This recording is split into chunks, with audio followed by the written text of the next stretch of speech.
There we are. Hello there. Greetings. What's up? How's it going? Welcome.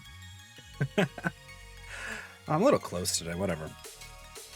I was moving things and cleaning stuff, and it's a little off kilter. But it's fine. It's fine. Not a big deal at all. But hello. Greetings. Hello. How is everybody? Hope you had a good weekend. Checklist. Everything's good and ready to go. Hi, Ange. Hi, Linky. Sup, Viagra. Welcome. Hello. We are really just chilling today, and I'm going to teach you guys how D&D works. I'm mostly surviving. That is good. I mean, well, the surviving part is good. The mostly part implies there is something that is not good therein about it, and that is not good. But again, surviving is good. But yes. Today, we're talking D&D. Yeah. It's gonna be a good time. Hopefully. Man, the random gradients tend to work out really well. I guess because 3 colors work out pretty nicely. I need to up the saturation on them all, I think. See, because I'm torn.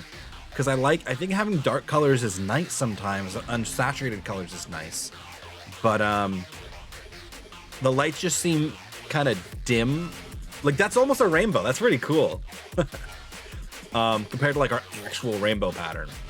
But yes, today's we are talking D&D. Do I have a better background for D&D music? We could use the actual background to D&D music. We could use ambient. Maybe there's something better than ambient for this. No one changed the lights.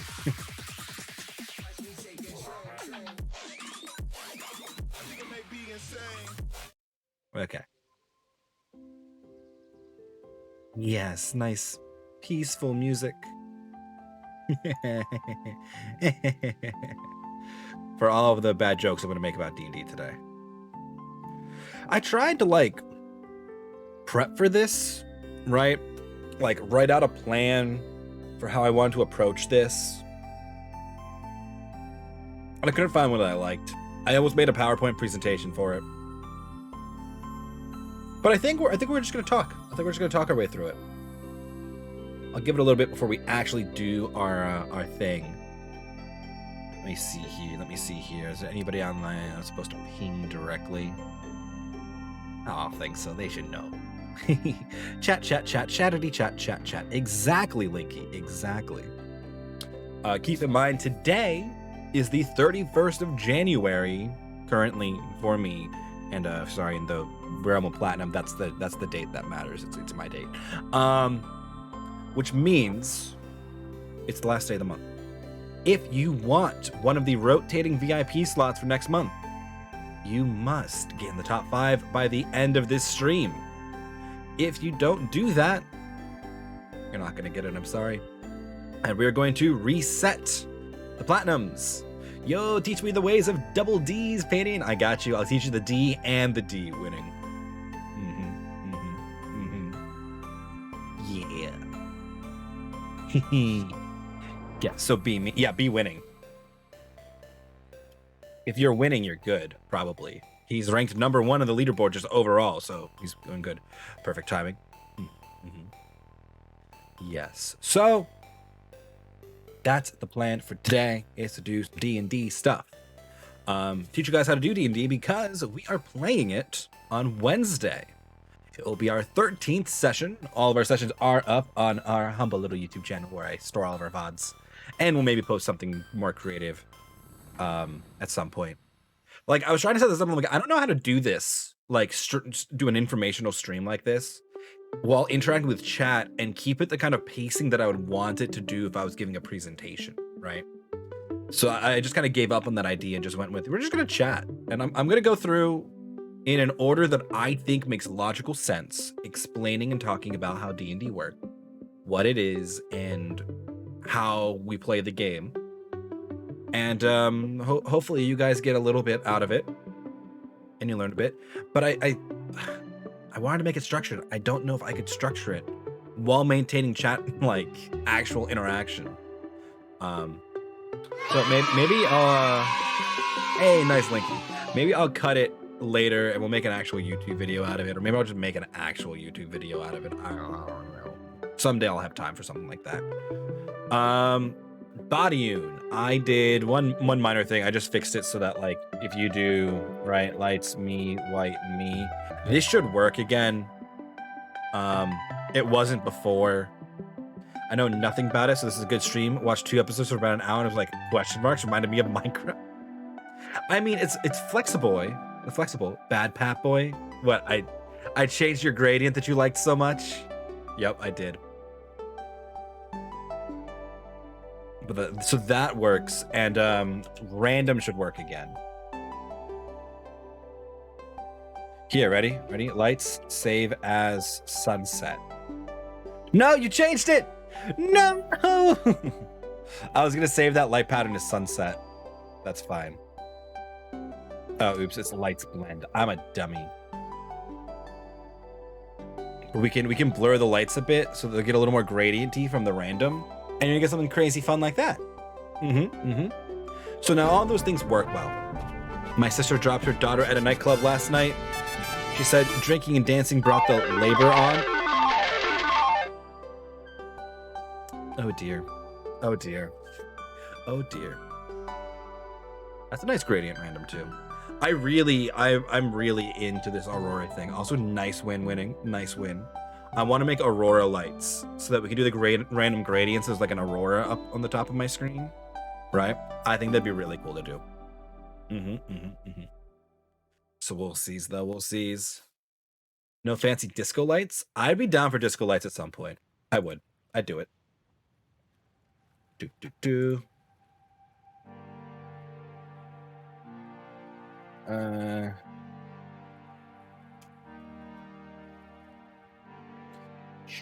Answering stuff real fast. There we go. We will keep roulette and everything on as well while we do our D&D chats.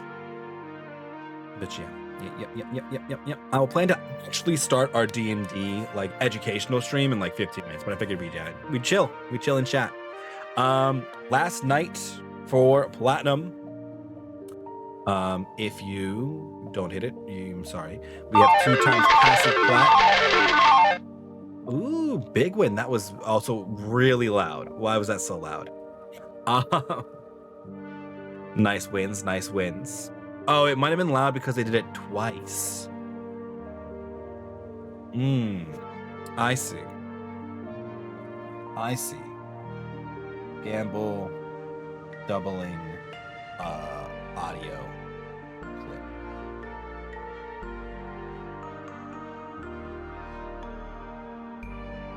Yeah, so it was 2 big wins at the same time, so it played the sound twice and it made it extra loud. I'll have to fix that. It'll like only happen with roulette too because they go off at the same time. I'll tweak it though. I'll get rid of that. But yeah. We have 2 times passive plat today, so if you're just hanging out in chat, you are getting 20 platinum every 10 minutes, 60 if you are a subscriber. But yeah, yep. That is the thing today. I do not think I'll be playing any games on stream today. Tomorrow I will not be streaming. I have a D&D game. Our stream after this one will be on Wednesday, and that will be our stream D&D game. Nice winning, nice. Last minute bet. Winning is like barely eking out all of these.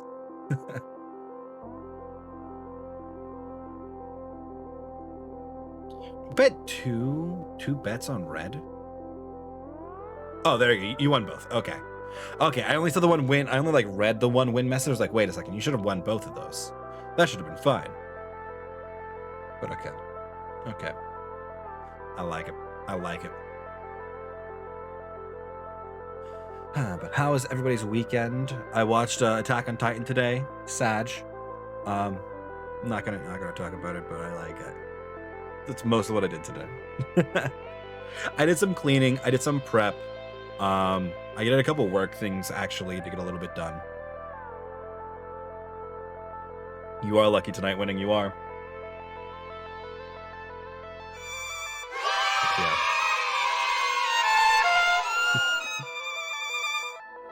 The children screaming over the violin was great. I approve. I like it. Your nice chill stream. This music is like real chill. I like it. Oh, I want to test this too, actually. Patterns. Does necrotic show up in there? Yes, it does. Perfect. I fixed it so it read our custom user created patterns now. So we're all good. So like if we create a gradient we really like, I can save it as a pattern. And it'll show up in that list immediately. Right? No, it won't. Just patterns auto load when you make them. I don't think they do. I might have to fix that. They might. I'm not sure they do though. Link I love underscore. I can't really confirm them either. Link I love underscore. I accidentally put Zoo and got into a devil's game. Link I love underscore. That was fast. That was fast. Link I love underscore. You're feeding the mother hearts LOL. Link I love underscore. Saru.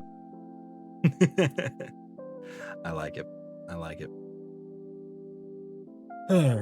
But yes. Let me see. Anything else I need to have prep that I think I need to have prep to like talk about this? I don't really think so. Where's my planning sheet? I vaguely made a plan earlier.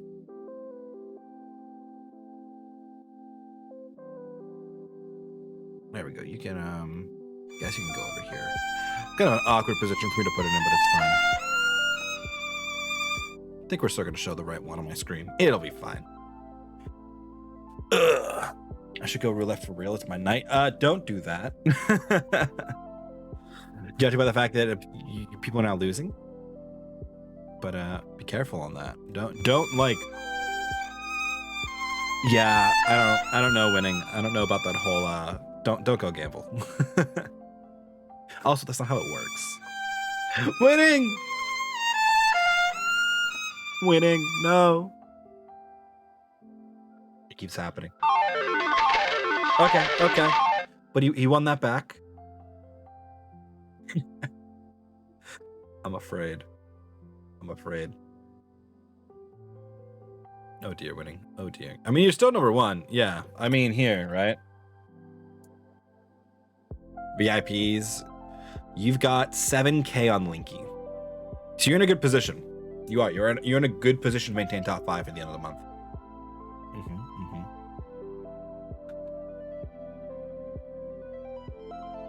But yes. Right now it's Winning, Linky, Sapphire, Blackbird, and Miss Jawbreaker, who are sitting pretty in the top 5. We will see if they can hold it. There goes Winning, one more gambling. I might need to make a cooldown for that noise per users. So like you can only get that noise to play once every like minute or something when gambling. Because I can see some people just spam gambling, like just non-stop, right? And just the noise is going crazy the whole time. And I hadn't thought about that. User noise cooldown. And that's probably the smart thing to build in. But yes, we will be talking D&D shortly. What it is, how you play it, what are the rules, how things work. I love the noise though. Yeah, but it's like gonna be super obnoxious if a bunch of people are spam gambling winning. Like if it's only you doing it every 30 seconds, not a big deal, right? But a VIP is not rate limited and can spam it as much as they'd like, right? So if they spam 2,000 gamble like every 2 seconds, it's just going to be nonstop noise and it's too much. So I was thinking maybe I'll just limit it so one person can only trigger the noise every like minute or so. That way a bunch of people can get the noise to play, but only one at a time. Because otherwise it's just massively disruptive. And it'll become too much. Makes sense? Yeah. Like even that, like that frequency is too much for me. For like the noise. Why is my Google Docs reloading? Ah! Ah! I had a nice little sheet. Where'd you go? What are you doing? No. Okay, there we go. Now it's back. Perfect. Perfect. Can you hit 30K? Maybe. Maybe. Do we want random? I don't want random raffles today. No, I don't. Never mind. I thought about it. I don't want it. Okay. So, D&D chat today. I'm going to try not to talk specifically about like our campaign, right? I'm planning to talk more general D&D. The campaign I am currently running on Wednesdays that we well, not on Wednesdays, this coming Wednesday that I stream, is heavily homebrewed. We are using a lot of the source books, and to play D&D, you don't need that. On top of, I am a very lenient DM who will take rules as intended, nice winning, and not as written in most cases. The case where I am strictest about that is during combat, and we'll talk about what that means in a little bit.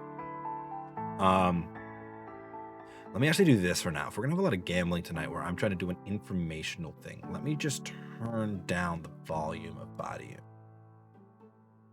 That way he can make his noises, but he's just quieter. Let's do that. That'll be smart, right? Okay. Yeah, well, I mean, I need to make an audio sliders for Badiun to begin with. Like that's just a thing I need to build. Badiun doesn't have any audio controls.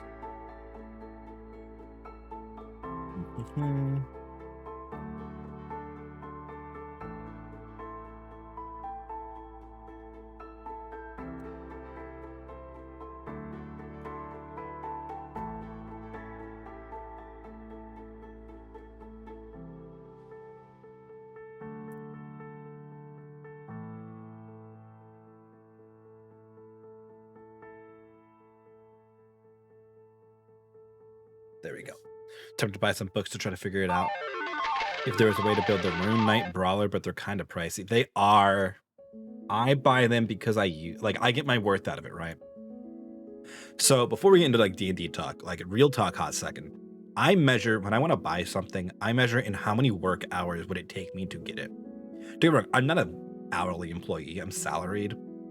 But you can still vaguely calculate like how much you make per hour you work, right? So I use a cubed square, like a cubed power of how many hours it would take me to work to pay for the thing. Will I get that many hours of use or enjoyment out of it? If so, I'll consider it. Right? So like if it costs me 2 hours of work time to buy a thing, if I think I can get 8 hours of enjoyment out of it, I'll consider buying it. If not, it's probably not worth it. Just read the D&D instruction booklet to us. I could just read the SRD. And I have it up and we'll talk about it. But some of it's easier for me to just like explain. Sometimes if everybody rolls 20s, can they overrule the DM? No. And we'll go over that shortly. That's like one of the few rules, like the DM is final say. That's just kind of how it works. But yeah, I'll give you a short history lesson when we start, dude. It's been great. But yeah, I mean, having the books is very important. Do you have slides? I almost made slides winning. I didn't like the ones I made, so I gave up. And then I was like, I don't know how I keep this structured like a presentation while interacting with chat. What's DM stand for? Dungeon Master. I will go over that as well, don't worry. I will go over the roles in the game, like what each person at the table is doing. Don't worry, I will answer all the really simple questions and work my way up. Because there's nothing wrong not knowing this session, like how that stuff works if you've never done it. There's a lot of acronyms, a lot of words, which I'll go over most of them. And if I miss one, just let me know. Ask me what it is and I will tell you. Stretch. I should grab these as a prop, shouldn't I? I have things stacked on top of my books right now. Don't fall. It fell. You don't need these to play D&D. I'm just extra. This is just 5th edition. This isn't even all the 5th edition books either, right? This is just a lot of them. And you'll see I've got like sticky notes like I do all throughout them.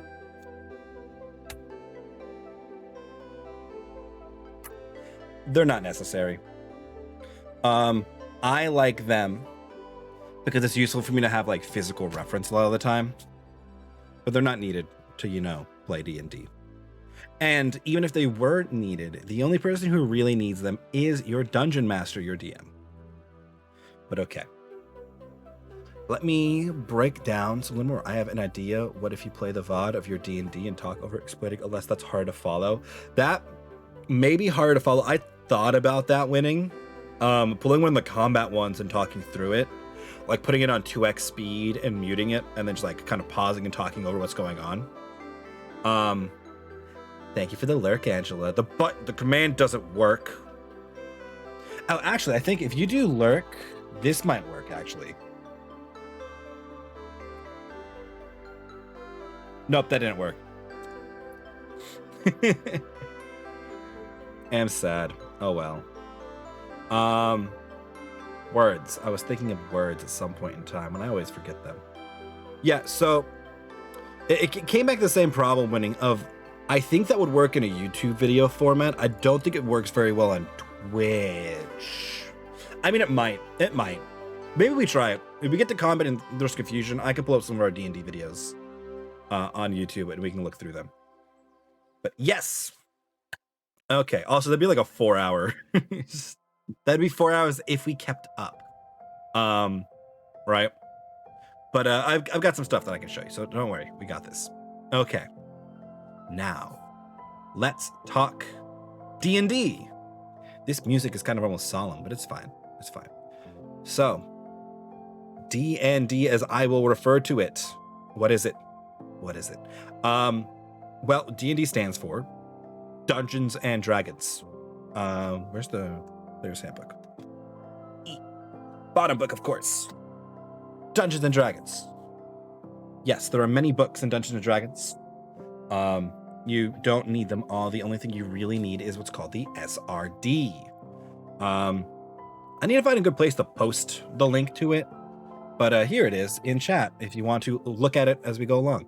This is the free rule book that Wizards posts out. Yes, the what is the actual abbreviation for SRD? It's the basic rules. It's like the simple rule document, maybe? D&D SRD. Let's see what it... Systems reference document. Okay. Whatever. It's the free one. It does not have everything D&D in it. It does, however, have most of it, or at least the core rules.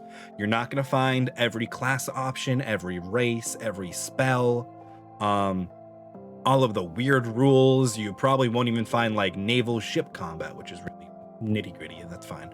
And that's fine. But it will tell you how the game works and what the rules are. D&D is made by Wizards of the Coast. Yep. D&D is made by Wizards of the Coast. Their other major project being Magic the Gathering. In fact, there are official books. I don't have any right here. Actually, I kind of do. Theros counts. Yeah.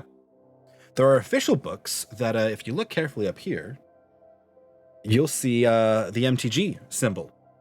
This is how to play D&D in the plane of Theros in Magic the Gathering. Guildmaster's Guide to Ravnica is one of my favorite sets. Got tons of box MTG. Dude, I love Magic the Gathering. I need to get back into Arena. I'm a couple sets behind now, but it's fine. So yes, the SRD is your free how to play. These are the rules. Super easy to Google if you're looking for it. I'll put it somewhere useful at some point as well. But yes. So D&D is Dungeons and Dragons. It is a pen and paper tabletop role-playing game, which is a lot of words. Breaking that down, pen and paper means there is no board. There's no set board to this game. There is a starter set you could buy that has some maps in it, and I think some basic tokens. They might just be cutouts, and some dice. But that's it. There's no Betrayal at the House of the Hill board or Clue board or anything. Can we do a Magic the Gathering stream sometimes? Last MTG Arena? Yes, absolutely winning. We can do an MTG Arena stream sometime.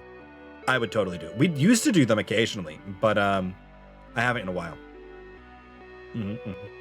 I need to get back into it. I had a great Vraska deck back when it started coming out. Okay. Terms that I will use while I'm describing this. D&D, which is D ampersand D, D the letter N, D, whatever works. Dungeons and Dragons. Table. That's more archaic from when, we used to be able to see people in person pre-COVID times. When I say at the table, I mean at the game. Everybody collective working together. It's the collection of whatever you've got for your game, your dungeon master, and your players. Player is one of the participants at the table. You should include the DM in this. Your dungeon master should be included as a player. They are playing the game. You're not playing against them. It's all working together. Don't worry, we'll get there. DM, GM, kind of interchangeable. They mean dungeon master and game master. They come from back in the day, I want to say pre-World War One. Everybody liked all the military dudes and the rich snooty nobles really liked military simulations, right? What if we did this battle of Waterloo this way? Or what if Napoleon had these circumstances? And they started to really change things. It got to a point where there was one person playing against another in a pre-made scenario, and they needed somebody to be like a referee, somebody who made the rulings, and that was your game master. Many tabletop games have kept the idea of game master ever since. And D&D changed a little bit. They call it a dungeon master or your DM. They're the same thing. If I say DM or I say GM, they're the exact same role. A character. I know it seems really obvious what a character is, but separating the character from the player is a very important thing a lot of the time. The character the player character is the creation of a player. It is the character they are portraying, they are role-playing as in our role-playing game. There we go. D&D is a pen and paper, no real tabletop, not a video game usually, role-playing game at the tabletop, as in you play it at a table. What do you know about Arcade Brawler? Oh, yeah, no, Iago and I had talked a bit at length about how to make that work. Yep. And how a lot of it come down to GM or DM interpretation. So there are two different roles in a D&D game, traditionally. We weirdly have a third one popping up more recently that is like an audience member, but they're less participating, more watching, right? Your most common role is your player. They are somebody who brings a character to the game, sits down and role plays the character throughout the scenarios that the DM has created. On the other hand, your DM, your dungeon master, creates your scenarios, makes rulings on how things work, call for rolls and checks from your players, and basically run the game. You could think of it as taking like a classic Zelda game, right? Your DM or your game master, your dungeon master, created the levels, makes the rulings on the monster AI, puts the loot out, and your player is playing Link. They are choosing what actions to take, where to move, all within the world that the DM has created. That being said, what do you actually need to play D&D? Well, that's actually surprisingly simple. It says it kind of in its title. A pen and paper will get you most of the way there, honestly. There are character sheet forms for you to fill out for your character, but you really only need like 10 pieces of information to really track, and you can do everything from there. Additionally, you will need some dice. The dice for D&D come in 7 different forms. Yep. Here, and I can show you over on this window. This is Roll20.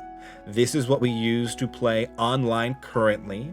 It makes an online tabletop here. These grids, we'll get to them later.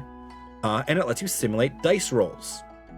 The dice come in 7 different varieties. It's only going to show 6 here because the 7th is a special one. I know it's hard to see my cursor, that's fine. The die you are most acquainted with would probably be the D6. That is this guy. It looks just like your normal dice that you would see all over the place, right? When I say D6, what I mean is a die with 6 sides. D6. That is how most of us D&D nerds talk about our dice.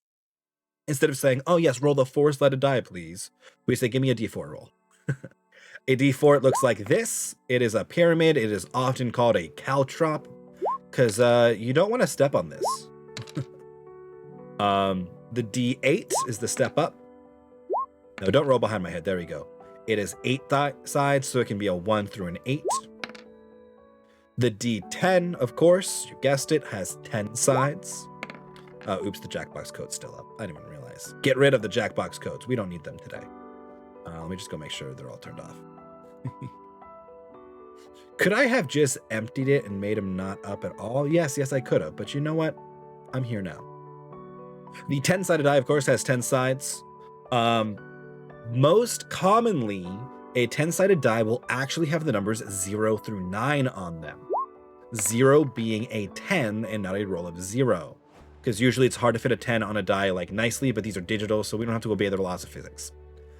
There is an additional type of 10-sided die. Let's see, I think I can force it if I make a D100 roll. Yes, and you'll see it is a double-digit die. The double-digit dice is your 10s position, and then the single die is your 1s position. Because having 100 sides in a die is really complicated. So instead, we do it this way. And this roll would have been an 82. Then you have your 12-sided die, your most rarely used die, but you know what? It exists. It is a dodecahedron and it has 10 sides, a 1 through 12. And then your D20 die. This is your most commonly used die in Dungeons & Dragons. This is what you will make most of your rolls with. And it, as you could have guessed, has a 1 to 20 on it. These are your dice. That's really all you need. To play online, we use Roll20. I'm not going to do a full breakdown of Roll20, but it lets you store character sheets. This is complicated. We don't need to go into all of this quite yet. We'll get there soon. Lets you roll dice, lets you talk to each other. Hello there. General Kenobi. Yeah. You can do all that. Usually I have them turned off right now, but you could have video streams and audio streams, so you could play with anybody online. The very nice thing about Roll20 as well is there is a group finding application. So if you're looking for a group to play or to DM for, you can find them there. That is, in fact, how I met the group that we play on Wednesday with the exception of Eric. We met at school. But yeah, that is dice. That is dice. Hopefully that was pretty simple. I mean, it's pretty straightforward. I just want to show you the different types of dice. And when I say a D something, I mean a X-sided die. A D20 being a 20-sided die. Okay, cool. Besides that, you really should need pen and paper. There are really, 8 things you really have to keep track of, and 10 if you're counting like your inventory and temp HP, but that's fine. We'll get to your attributes and things we track shortly. Rules. As we've been discussing as a minor theme on this channel now, the first rule, or really all these rules, can be summed up to communication. The first rule is just like my first rule in most things. Don't be a dick. Yes, Winning, you have a question. If you just type your question, I'll get to you. It's fine. It also had a black and white set of D10s. They were white die was the 10s and black ones. That works too. Yeah. Yes, Winning, you have a question. Before I carry on, I should get a little like. I have my cap and gown over there. I could have my cap on. I couldn't. I don't think I could put my headset on with it. I'd have to dig it out too. It's in the back of my closet.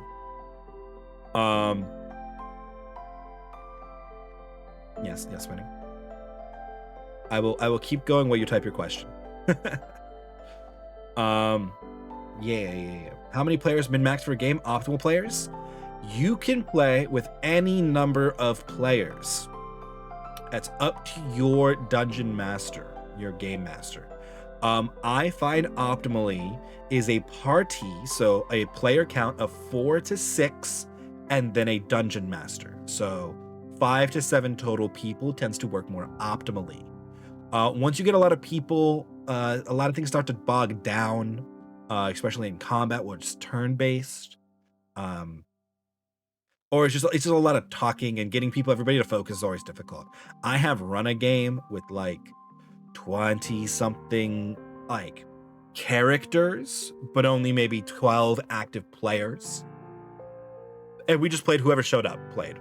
There are types of games called West Marches, which are like a chain of single session stories, where you just go with whoever shows up, right? So you might, I keep saying, I really need to stop saying, okay. Whenever I say, I want you guys to say it in chat at me. My, a communications professor I had used to have us give her a quarter every time we did it. And somehow I have fallen back. Don't get me wrong. This is not a prepared speech. It's a little different than a prepared speech, but I just would like to stop doing it so much. At Padian. Thank you, Iagra. So yes. There you go. I did it again. Optimal player count. I got myself. I'd say 5 to 7 counting your DM. Right? Blackbird's gonna have fun with this one. But yes. Either way, you could play with one player and one DM. You could do a solo session. That's totally an option. You can do 2 and 1. You have to have at least 2 players normally. I personally am always really interested in the idea of like running my own campaign and story and like playing it myself. But I have been told multiple times that that's just writing a book. And I'm lazy. But yes. Rules, that's where we're at. Most important rule, don't be a dick. Right? You are playing a game with people together. It is cooperative. Don't be a dick. Second most important rule, nobody's fun is wrong unless it violates rule number 1. Right? Third rule, communication is key. I mean, that's kind of like both of the first ones are kind of communication is key too. But if you have a problem, talk to your DM, talk to your other players. If you don't like the way somebody... Oh, did I do it again? Really? If you don't like the way somebody else is playing their character, don't be a dick about it, but you could talk to them. That's okay. I know I just did it, and I pull it into an I know. But yeah, it's because I'm speaking extemporaneously, right? I'm doing it off the top of my head and not a rehearsed speech, so it's a little. I keep verbally pausing to speak, and maybe I should just take a silent pause. There's nothing wrong with a silent pause. You sure you want us to keep adding it? Yeah, keep yelling at me for it. Yes, hold me accountable. We're going to up all of our speech skills by being more aware of how often we make a verbal filler noise. We had to give a speech without saying the word like every time we said like, we lost a point. I gave my speech though. Thought I nailed it. Teacher said I said like 297 times. My jaw dropped. Said no way that was possible. Got a 0 score. Nice. Yeah. Likes not... I mean, don't get me wrong. Neither are really bad. Large uses of like and are...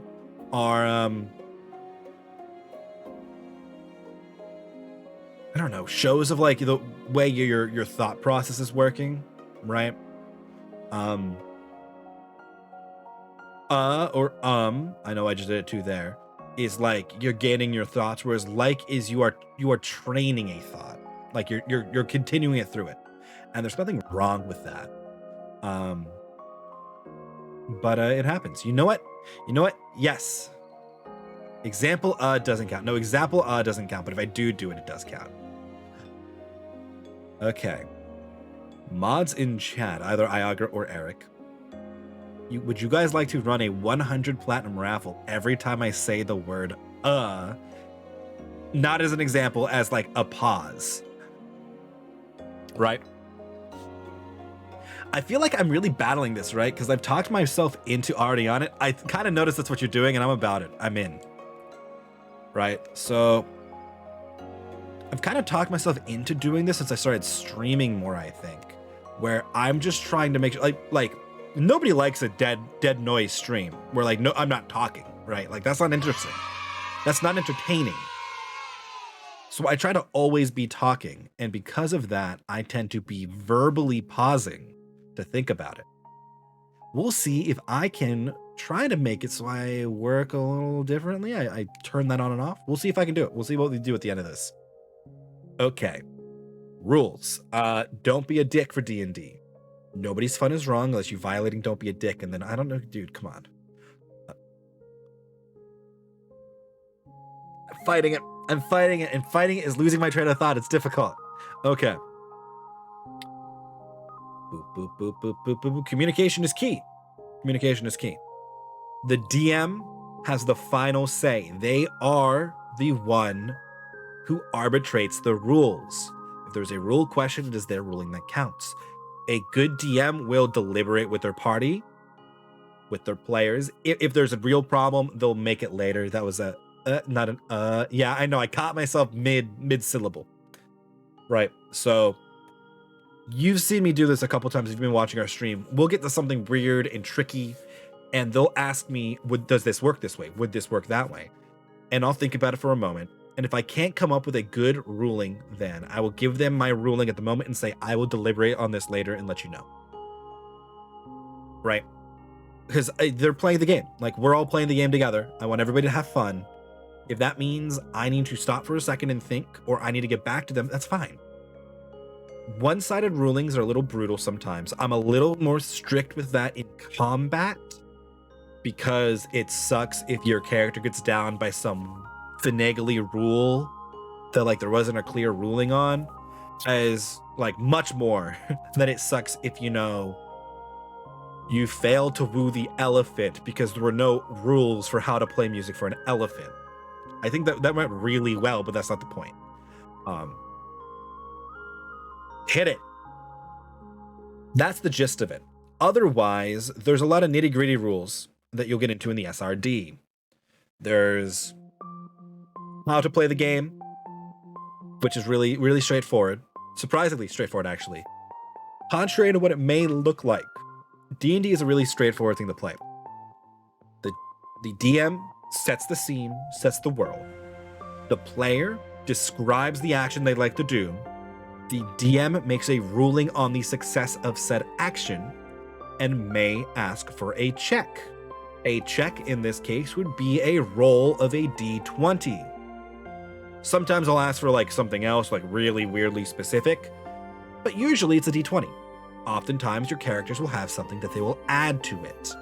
But that's a general pattern. The DM will then tell you the outcome, and you rinse and repeat, and you keep doing that. This is true through all three pillars of play. Pillars of play, you might say, or you might ask. There are three of them for D&D.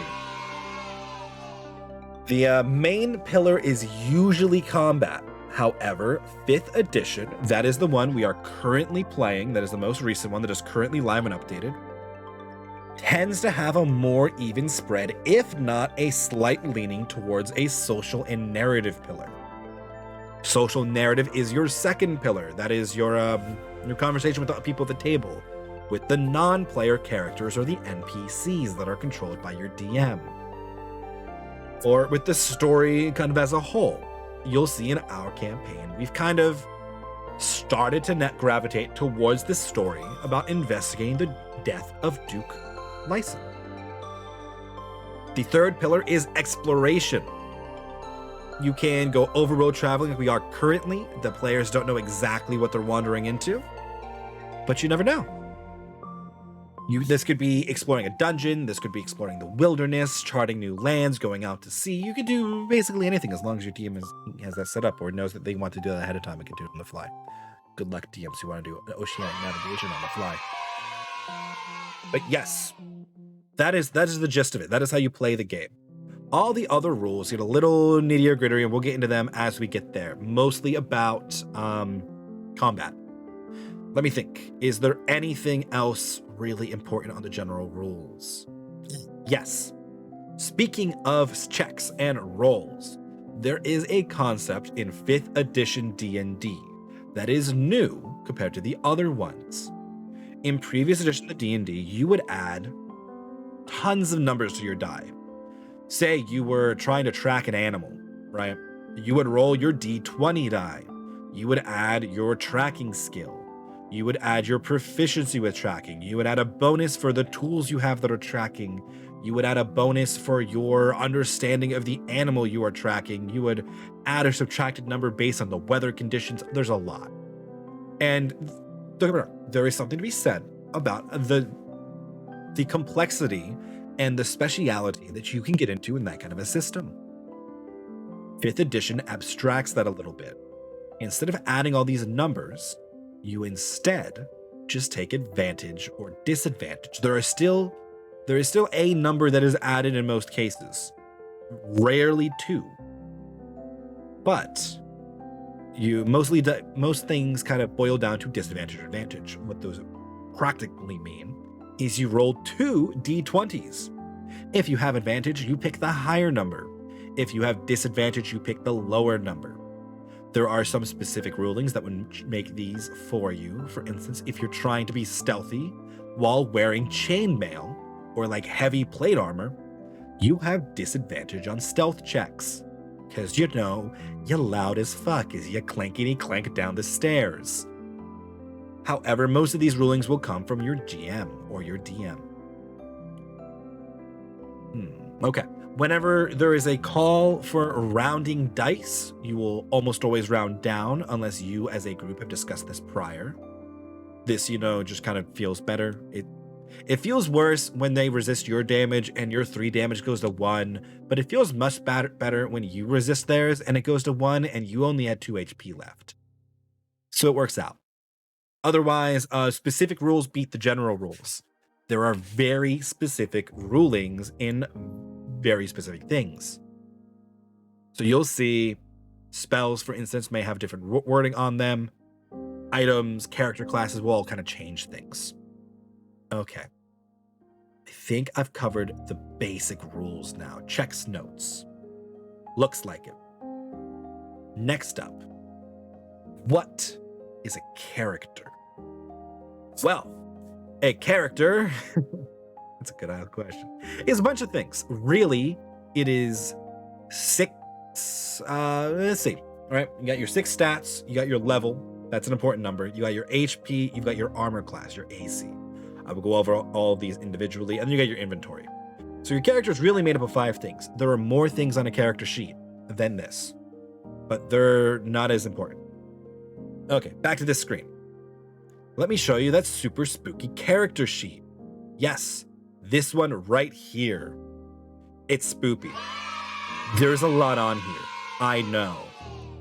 Very little of this is you really need to fill out. These things on the side here, the strength score, the dexterity. Can I zoom in on this? A little bit, not really. That's fine. I just want to show you the character sheet. We don't need to read off of it, right? You need to know your 6 main attributes, their numbers. You need to know how many hit points you have. Ideally, what level you are is important information to know. And you need to know what your armor class is. You're roughly 1 per minute so far. Yeah, I'm not surprised. But okay. So that's a character sheet. And we can start to fill one of those out once I go over kind of what things mean. So, if you have ever played an RPG of really any kind, be it MMO, be it Final Fantasies even, they usually have an attribute section. Now, they may all be different. D&D has 6 that they use. There are 2 additional ones that I'll get into at the end that are rarely used. But for the most part, they boil down to strength, dexterity, constitution, intelligence, wisdom, and charisma. These things make up a character. Them combined with your class and level really dictate everything else about you. So, strength. That is literally what it says. It is how strong your character is. If we were to explain all stats in my favorite way that I saw on the internet sometime, that if I knew who came up with this, I would attribute them, is to use tomatoes. Yes, tomatoes. Strength is being able to crush a tomato. The stronger you are, the better you crush the tomato. Dexterity, 18 out of 800 plus equals demigod tomato smasher. Yes, absolutely. Dexterity is how agile or dexterous your character is. This is stealthing. This is running on tight ropes. This is throwing things and ranged weapons. Dexterity, in terms of tomato, is your ability to dodge a thrown tomato. Constitution is your measure of mental and physical hardiness. This is how well can you stay focused, how well can you resist poisons, how much hit points do you have. Yes, I'll get to hit points later and what they actually mean, although most of you probably have a good understanding of them. Constitution, in terms of tomatoes, is being able to stomach a bad tomato. Intelligence is our first mental stat. Intelligence is your capacity of knowledge and your ability to reason with it. Intelligence, in terms of tomato, is knowing the fact that tomatoes are technically a fruit. Wisdom is your main senses and your common sense a lot of the times. It could also be an accumulation of history. It is often really hard to distinguish intelligence and wisdom. Yes, it is your insight into other people and situations. It's a measure of your experiences. Wisdom, in terms of tomato, is knowing that you should not put tomatoes in a fruit salad. Charisma is the measure of your personality. It is how persuasive you are. It is how deceptive you could be, how well you use your words, or how strong your personality is. It could also boil down to just you being attractive. That's cool too. Charisma, in terms of tomatoes, is being able to sell a tomato-based fruit salad. And those of you in the audience right now may be thinking, hey, Padian, a tomato fruit salad is just salsa. And then I would tell you, there is your bard. I thought wisdom were knowledge and intelligence were understanding things. No, and at least in 5th edition, right? And I know I did it. Hit the raffle. Intelligence is your literal amount of knowledge, right? If you only read books, so intelligence is book smart, wisdom is street smart. So if you only read books about beasts, right, you would have a really high nature ability. Nature is your understanding of animals and things, and it would be intelligence based. Wisdom is your experience, your learning in situations, those kind of things. It's really hard to break them down more than that. Again, I've accumulated it from experience. It is my wisdom stat that details that. But yes, that is your 6 main stats: strength, dexterity, constitution, intelligence, wisdom, and charisma. Weird, I thought it was opposite. When I hear wise, it's book smart, and intelligent, it's knowing how to use it in the best way. They're both intelligent in D&D sense. Wise is your accumulation of experiences, and then intelligence is your book smarts and your ability to use it, your reasoning, right? There you go, we hit it. One difference I liked is intelligence and knowing the answers, wisdom is knowing the questions. That's fair. That's a good one. That's very wise and philosophical. let's say a very intelligent character who has a low wisdom may like know all the things, right? And but be unable to read the room. Where a very wise character may be able to work their way through a situation without ever really knowing the answer to it, right? Or how it works. I'm trying to think of a good real world example to this. There you go, hit it again.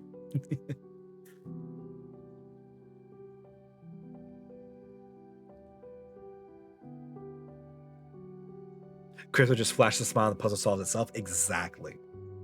Intelligence could be something like knowing how the bubbles in, say, seltzer or sodas or carbonated drinks work. How that technically is like carbon dioxide dissolved in water, making it slightly acidic, right? Wisdom is just understanding, hey, that's kind of acidic. And that there you could make that a flavorful beverage. Hello, how's it going? It's pretty good. I am explaining how D&D works to my chat.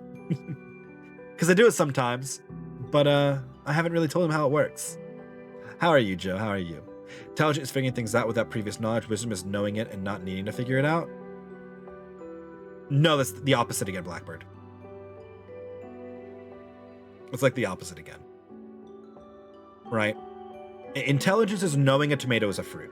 You know a fact. You have previous knowledge on it. Wisdom is knowing that you shouldn't put a tomato in a fruit salad because it doesn't work. Right?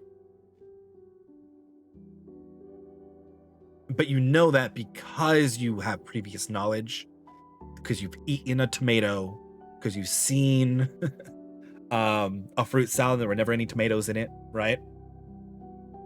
Not because you understand the composition of tomato is more on the savory side than, like a cantaloupe. I'm good just making a new character idea. Nice! I make too many of those. That's why I DM now, so I can just, make them NPCs. But yeah, book smart for street smart, kind of. Exactly, yes.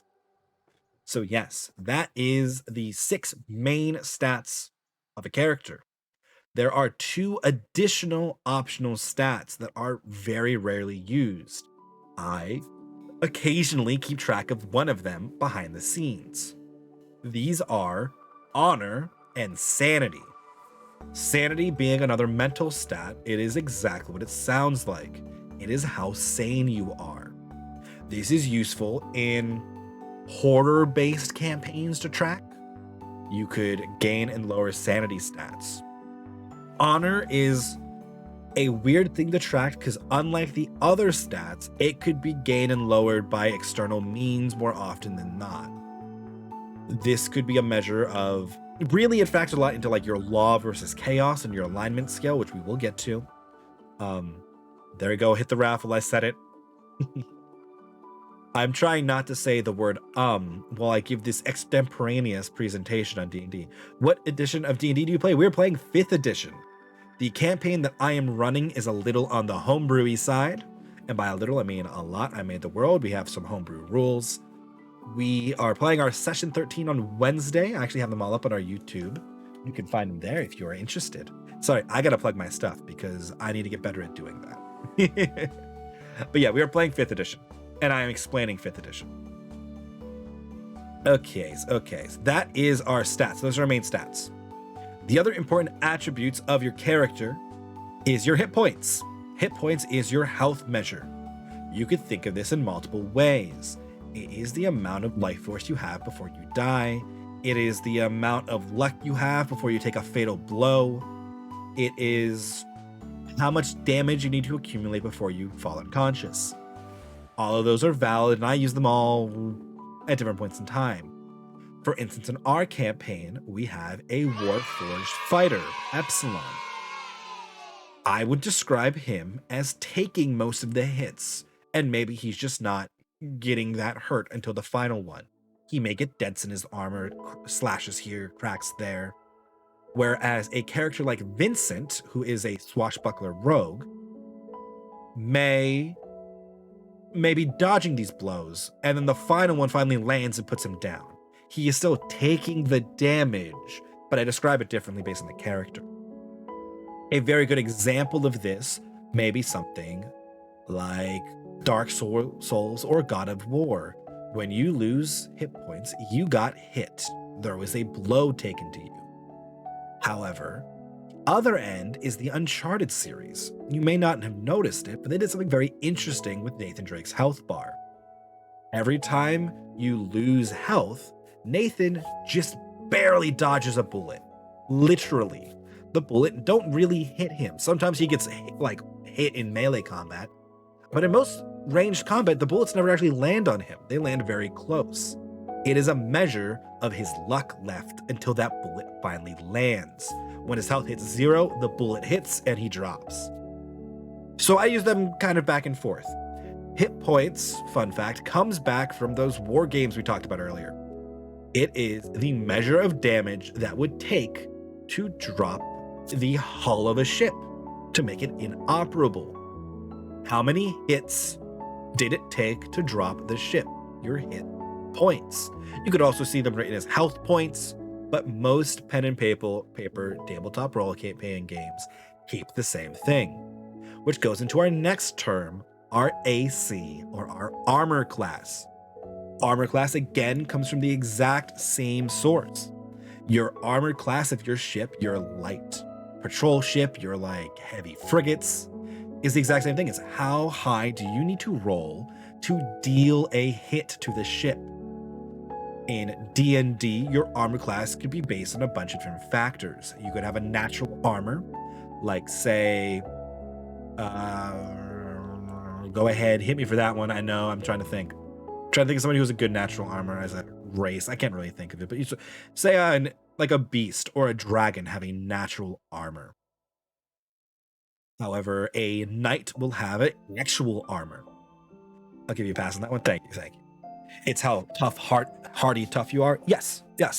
And for, say, a barbarian, right, whose armor class comes from their ability to dodge, dexterity, and their constitution, how well they just, flex their muscles and just ignore the damage.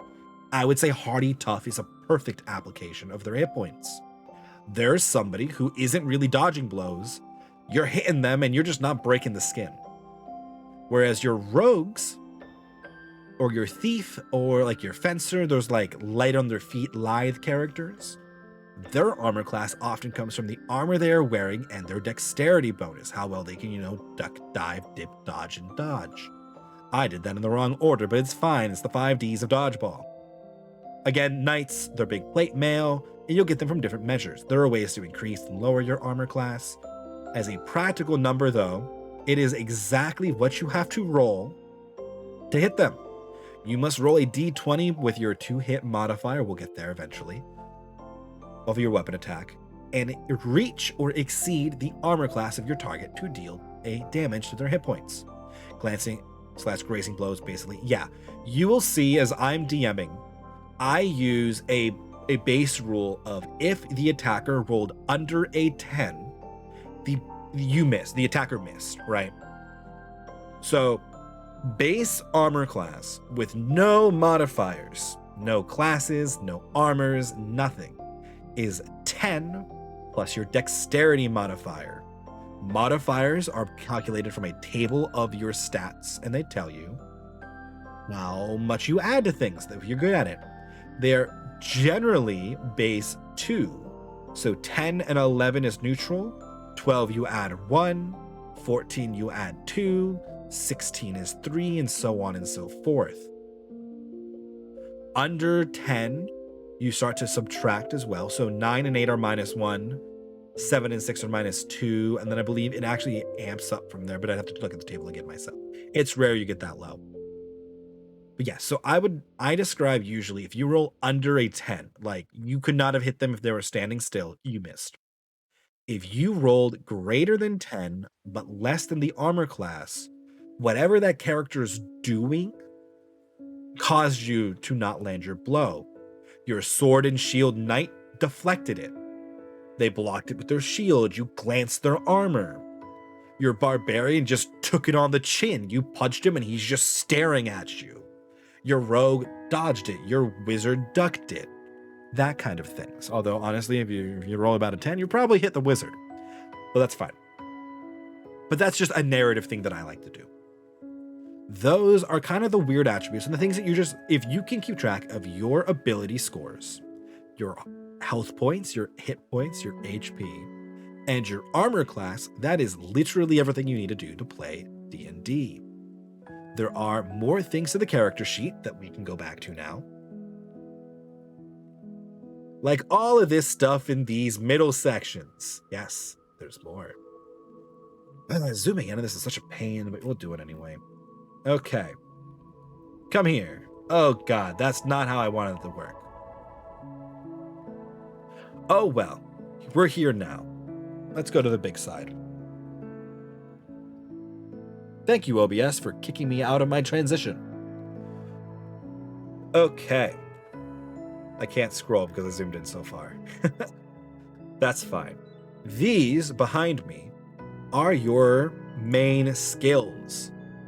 5th edition breaks them down as follows: acrobatics, animal handling, arcana, athletics, deception, history, insight, intimidation, investigation, medicine, nature, perception, performance, persuasion, religion, sleight of hand, stealth, and survival. Each of these additionally has a main stat attributed to them. That is what you will make if somebody asks you to make a straight history check. You will use your intelligence modifier. These will tell you the nature of most of these skills. Acrobatics is based on your dexterity. It is your ability to do acrobatic feats. Animal handling is based on your wisdom. Zooming in has made it impossible to see that, but it is. And that is your ability to interact with animals. That is steadying a horse. That is calming down a wolf snarling at you. Those kind of things. Arcana is an intelligence skill. It is your knowledge of the arcane, of spells, of potions, of magical effects and curses. Athletics is strength. This could be everything from throwing a shot put to kicking down a door. That would fall under your athletic strength skills. Deception is charisma. It is exactly what you think it is. It is your ability to lie. History is intelligence. It is, again, your just knowledge of history, of the event that you are trying to gain info into. Insight is wisdom. It is your ability to read a situation, a person, a creature, and gauge any changes or how they're feeling. It is not a lie detecting skill, although it is often used as such. A high insight would help you gain some gleam of information as to whether somebody was being deceptive or trying to persuade you one way or another. It's not 100% foolproof. It's kind of down to your DM to play that well. You will see I use that a bit sometimes as a passive skill for Calamira. She's the only one of our party members trained in insight. And I'll tell her that, you like notice this character is being a little shifty with you when you ask that question. And they changed like their posture, started looking down to the left. As a key of, they're lying really poorly and you would notice. Where am I? Intimidation. Again, exactly what it sounds like. It is your ability to be intimidating. It is a charisma skill. However, I'll often take strength for it. Hola! Hello, Emily! Speak of the devil. How are you? We're talking D&D and how it works. Investigation is your intelligence. Think anything that Sherlock Holmes does is mostly in the investigation category.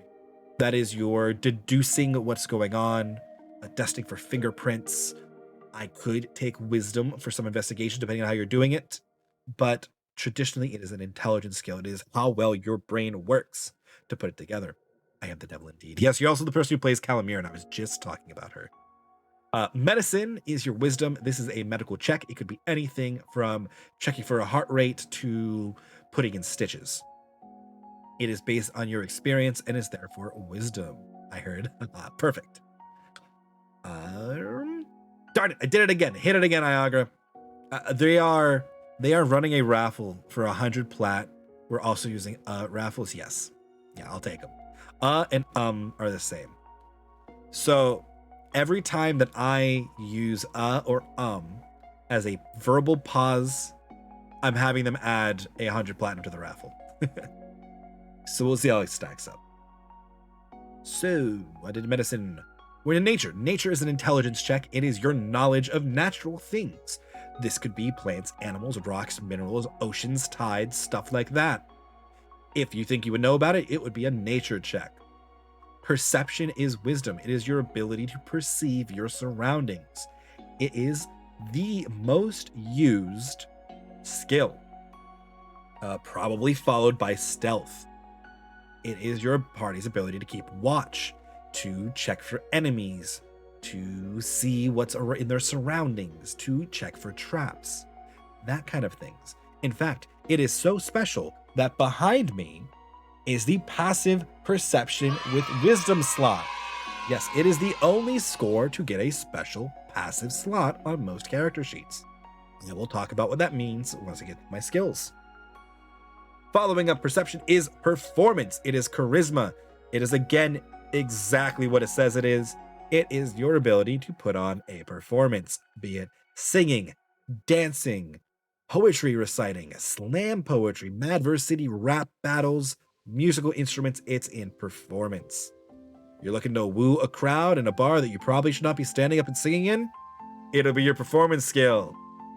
Persuasion is, again, one of the more used skills. This is your bartering. This is your persuading people. This is your asking for help, getting a better price on your in-stay, getting information. That is a charisma skill called persuasion. Religion, contrary to most religious characters being high in wisdom, is an intelligence skill. Shut up, Iagra. High performance skills have fewer ums and uhs. This is true. It's a bit of intelligence thrown down there too. We use passive insight. I use passive everything if a character has I know I did it. I was trying to think of the word. Character has proficiency in the skill, but I use them a little differently. They're like hitting a passive score is slightly different than hitting an active score. But a character who has like a 7 in acrobatics, who is a passive 17 acrobatics, doesn't need to roll a check to cross the plank. I'm not going to make you do that. Right, so that's how I justify that kind of a thing. Passive insight is one I use a lot, though. It's passive insight, passive persuasion, passive perception. Passive deception I think I've used once. Our party is not a big lying party, of the people who are very good at it, at least. I might have used passive investigation back in the altar, but it depends who's doing what.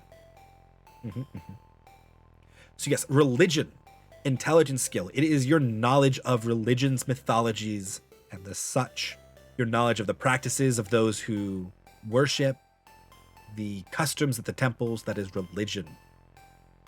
Sleight of hand is dexterity. That is your everything from magic tricks to pickpocketing.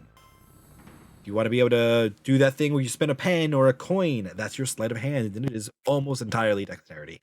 I can only think of a very, very specific circumstances, probably relating to tying in knots, that I would ask for any stat beyond dexterity for sleight of hand. Stealth, again, is dexterity. It is exactly what you think of. It is your ability to be stealthy, to mask your movements, your sounds, your presence on a battlefield, in a bank vault, in a city, whatever you may look for. I'm a huge liar at the moment. My character is bounty hunter. The party is the bounty. Oh dear. Spicy. I definitely have nothing like that set up in my campaign at all. Shinotama! Welcome. How are you? Welcome back. Thank you for the raid. How are you? How are things going? Hello, friends of Shinotama. Welcome. I am teaching my chat how D&D works. Because, I play D&D on stream. And I thought it'd be nice if, I told them how it worked so they could watch. Well, I gotta go prep for tomorrow night. Have fun teaching D&D. Thank you, Em. I will see you tomorrow night. Emily is running our D&D game tomorrow. My stream will be on Wednesday for D&D. Hello, welcome. How are all of you? Yeah, I know I said when I was doing it. Just did a nearly 9-hour stream of map making dies. Oh man, that's great. That's okay. I'm literally just explaining what the skills are right now. It's fantastic. But yeah, I have my mods running a raffle every time I say or while I give this kind of presentation, and it's killing me. So if you see me weirdly pause, I am trying to not say or I pondered a past or conversational thank you, Ayaga. Very kind of you. We've been lore smithing. I thought you were great making the monsters such as I passed them on here. Oh, thank you. Dude, making that monster was so much fun. We what was that, last Wednesday? Yeah, we did a monster making stream where we made this terrifying monster that steals your voice and grows mouths on its bodies, and oh man, it's nightmare fuel. It was great though.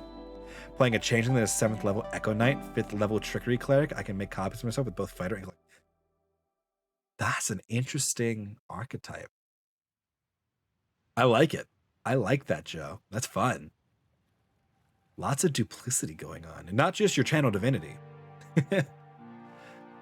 You're like a one-man army with Echo Knight and Trickery Cleric, because you can get your duplicate out from duplicity, and your Echo. That's crazy. That's crazy. But yes, welcome, friends of Shinotama. I am Padian. I'm a D&D addict. Is that the word for it? I am playing 4 games of D&D this week because they all lined up. But otherwise, I'm a variety streamer. Yeah, I do all kinds of stuff. I will talk D&D all day, every day, which is why we're doing a whole stream dedicated to it today. But yes. We stream a campaign. You can find it with our D&D infos. But right, I'm gonna die. Thanks again, everyone, for the afternoon night we had. Please be nice to Payday and drop him a follow. Aw, very kind of you, Shinotama. Thank you. Good night. I hope your map making went well. I'll have to check it out later. But yes. We haven't made maps of my stream in a while because I don't want to spoil them for my party yet. We made a bunch of general ones a while ago, but that's about it. But yeah. Yep. I also know to spell mirror image, action cleric copy, bonus action echo copy, action surge mirror image, 6 of you. Yeah, you are a one-man army. I dig that thematically. And like mechanically, that sounds like it works out pretty well too. Probably not the most optimal min-max build you could possibly be, but it sounds really fun and I like it. Okay, where were we? Welcome, friends, welcome. If you have questions, feel free to ask. Although, if you hung around with Shinotama for a 9-hour map-making stream, you probably know how D&D works. But if you have more nitty-gritty questions, feel free to ask. Throw in Changeling, and it's so much roleplay. Yeah, you can make a duplicate of anybody, a whole army of them. That is insane, and I love it. Well, they know how to fuck players over. What? We do none of that here, right, Shinotama? Right? None. 0. I don't give my party a bunch of cursed items and then laugh at them. No, not at all. Step away for a few. Sounds good, Iagra. Sounds good. Yes, I can again. Building traps and puzzle rooms. Ooh, traps and puzzle rooms are a good time. I need to finish my maps for the runes my party's going to before Wednesday. I've been struggling with traps and puzzle rooms myself because they're ruins, so I'm like, who would be trapping these things? So I don't really have any in there. I have some natural hazards, but that's as far as I really went. Puzzle rooms are great though. One of the things I really like about Tasha's, right? Not sponsored, but I do love these books. They have a whole puzzle section. And it was pretty sweet, actually. They have a bunch of like recommended puzzle ideas. And I think it's really useful for taking like inspiration from. Always blame kobolds. I could blame kobolds. I have another party in mind that is being blamed that I cannot answer at this time. Looking into Path of the Beast Barb mixed with Druid. I think Path of the Beast Barbarian plus Druid is a really thematically interesting, like, primal character. I'd also take it with a Ranger. But I think by itself is just really good as well. No, Path of the Beast is a Barbarian subclass in Tasha's Hideous, or Tasha's College into Everything, not Tasha's Hideous Laughter, that's a spell. But yes, yep. That is great. Raging while shape changed. Situationally, really useful. Yes. Yeah, having a grizzly bear bearing down on you that takes half damage is terrifying. On top of, I believe you would keep all of your class features, right? When you do that, because you wild shape, so that's okay. So you would get the perks from like the attacks from that. With the pass the beast weapons. Yep. That's, to me, sounds like a really interesting like lycanthrope character. Like a shifter werewolf kind of a character. But I mean, I love character creation. We'll do a stream one day where we just make character ideas. That'll be one. I need to do an NPC stream so that chat can get an NPC in my game as well. That's on the list. But before I can do that with them, I gotta teach them how the game works.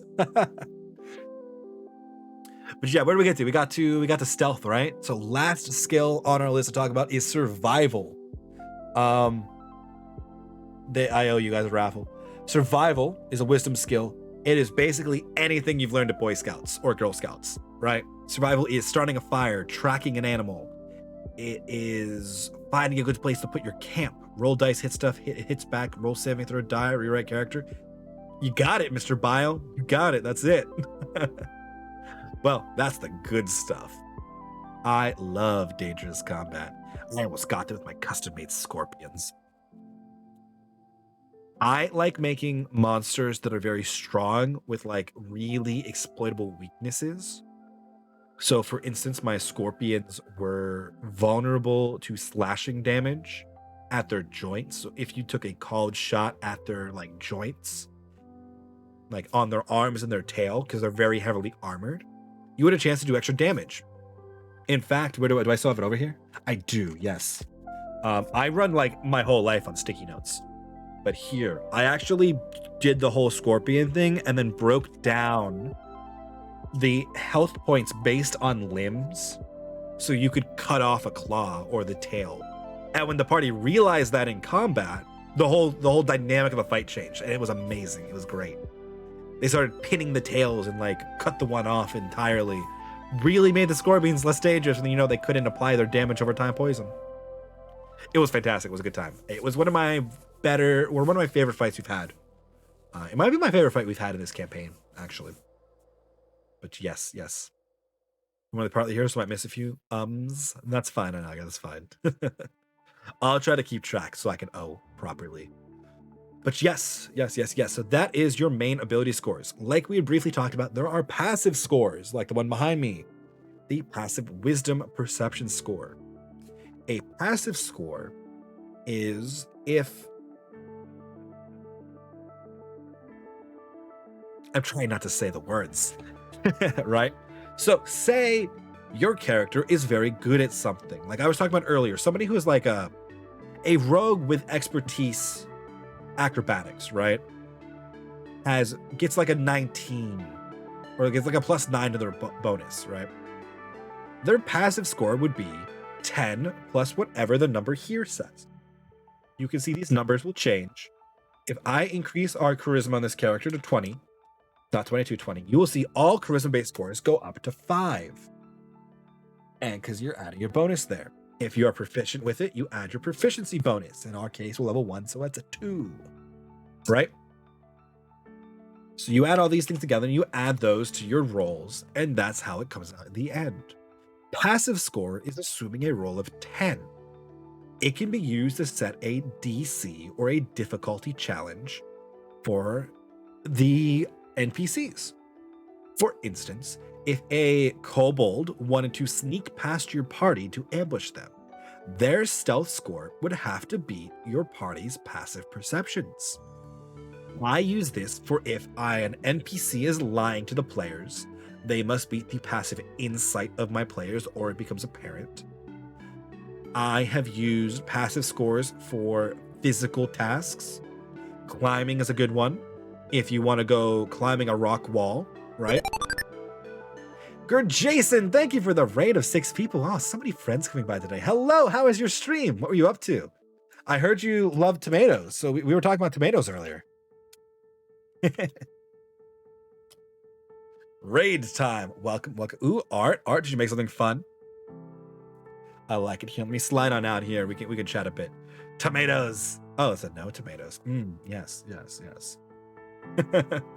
But yeah, I owe another 100.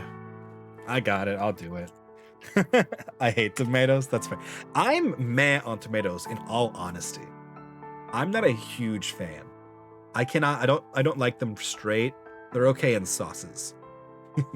I am teaching my chat and whoever would like to join kind of how D&D works. The good old game Dungeons and Dragons, of which I have a lot of books that you don't need to play, which we've been over. But yes, welcome, Jason and friends. How are you? Welcome. I am Padian. I do a variety of things. I've been streaming a game of D&D with some of my friends here, so I'm teaching my chat how to participate. We use MS Paint to draw Pikachu. I love it. Put on some yellow lights for Pikachu. Yeah, so I'm a software engineer by trade. I know I've done this like Jason before. I do this every time there's a raid. I didn't actually for Shinotama's. I'm sorry, friends of Shinotama. I owe another 100. A software engineer by trade, so I make my own custom Twitch bot. Bodium, you'll see him in chat. It was cursed. I love it. We made a cursed character once. We don't talk about it anymore. We just kept adding memes to a drawing of a stream or a viewer's D&D character. It became a nightmare. I think it had a My Little Pony tattoo, an Infinity Gauntlet, a JoJo stand. Like, it was just over the top. It was ridiculous. But yes. We are currently talking D&D, although I do all kinds of stuff. Saturdays is Jackbox. Sundays is usually a random mix of whatever I'm feeling like.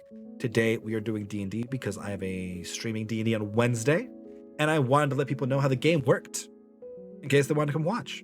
Let's bring an Andrew's Discord server. Yes, do it. Release the cursed Pikachu. Yeah. A JoJo fan. I am a massive weeb, my friend. Like, so much so, I watched Attack on Titan today at like 4 o'clock. It aired at like 3:45. But yes, I am a JoJo fan. I need to finish reading Stone Ocean though, because I stopped partway through because I got busy with things, and I need to pick it back up again. But I digress. Yeah. Yep. I like me the animes. That's Eric and I talked on Andrew's stream last night for a while, just talking about anime. Give one player a weapon that sends them into a rage and makes them fight whenever is in range. Give another player a weapon that when someone is hit, it makes them fight that person to the death. Sit back and enjoy. Now that's evil. I like it.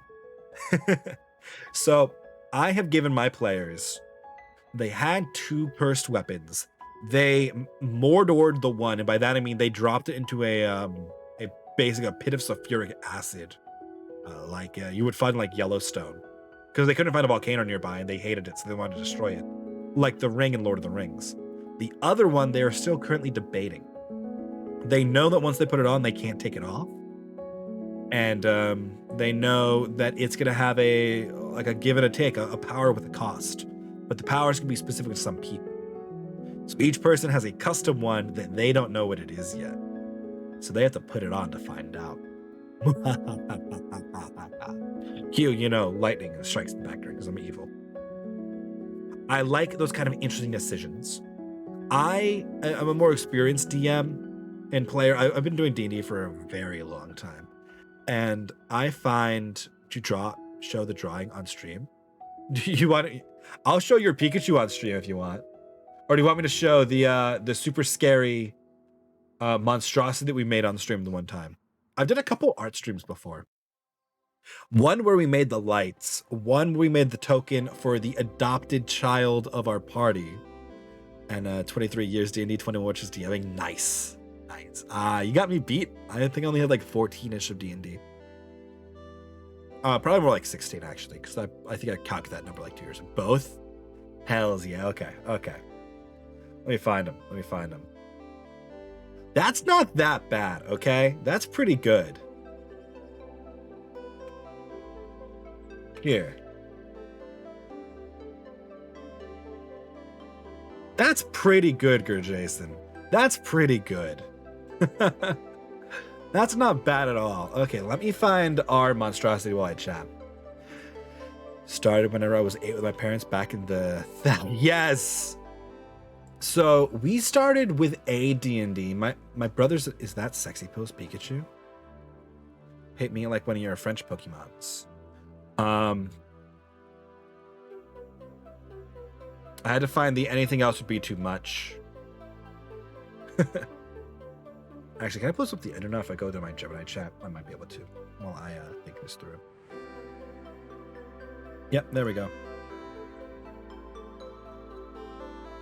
Let me pull this up real fast so I can show you guys. So this is Jason's. This is what we had made that one time. This is the anything else would be too much picture, where we just kept adding things. But yeah, I started D&D like really probably 16 years ago now with my brothers and my cousin. Needs cowbell. We did not add cowbell. You are correct. There's no cowbell here. But see, there's a JoJo stand, a Cthulhu face, Sailor Moon amulet. Of course, here I can make this bigger. A crown, a scanner, a Sharingan, a little bit of blush, obviously, because he's uwu. What is this? Oh, they're they're Tanjiro's earrings from Demon Slayer. A Pikachu, of course. Screaming Bazinga with a nuclear missile going off in the background. We have what was a rocket launcher, but now shoots out, I believe, cheeseburgers. We have a robotic metal arm with the Fate crests, a soda dispenser, a dual disc, where of course we've activated the trap card, an infinity gauntlet, a My Little Pony, a hunter card, a belt of Pokemon. This is the Fullmetal Alchemist, what's it called? A pocket watch. And I forget what the other one was. The D20 ended up getting slapped in there. We've got a donut and an omu rice. We have Ichigo's Zangetsu. This is a devil fruit. We just started slapping everything we could think of in here, and it became a monstrosity. I did this. What did we do? This in GIMP, right? Or did this do in Kraita? I don't think we did this one in Kraita. We did Elias in Kraita. And then this is MS Paint Chad Pikachu. I love it. This is amazing. Beautiful. Yes, it was a nightmare. This is so amazing. Thank you. We're a very high quality art stream here, if you haven't noticed. And by that I mean I do a bunch of random stuff. Like we do Jackbox games, usually on Saturdays. We do like some social games where everybody's welcome to come and hang out. Sundays is usually a random me working on something stream. It could be our bot. It could be my art skills. It could be me trying to get VR chat set up properly because I was doing a little bit of that today, and oh boy, is that a thing. But yeah. Yep. Today, we've been going over how D&D works. We've gotten through the real basics of what the dice are, what the terms are, how you roll to do things. The DM has you roll. They have a number in mind that you need to beat to do it successfully, and they tell the outcome. And that's really how it works. The rest of this stuff, like this sheet here, is pretty superfluous. Honestly, like all things considered. Come back down here, sheet. There we go. Like this is a bunch of stuff that is just useful for you to keep track of because it's easier to have it all calculated out. So the other fields on this sheet that we haven't gone over yet. Your inspiration toggle, not really needed. It's just whether you have it or not. It comes from a specific class. Proficiency bonus is your number that says how good are you at the things that you are good at. That scales with your level. So at level 5, this would become a 3. Ta-da! It changed. So the higher your level character, the better they are at the things that they've learned how to do. Your saving throws are specific ability checks that come from your class. They are ways to avoid spells or traps or negative effects. Different classes are good at avoiding different things in different ways.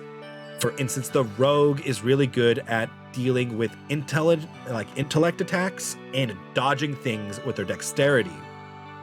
The Barbarian is really good at Constitution saves against, being staggered, stunned, or poisons, and really good at strength checks, like to stop a boulder in its tracks or something.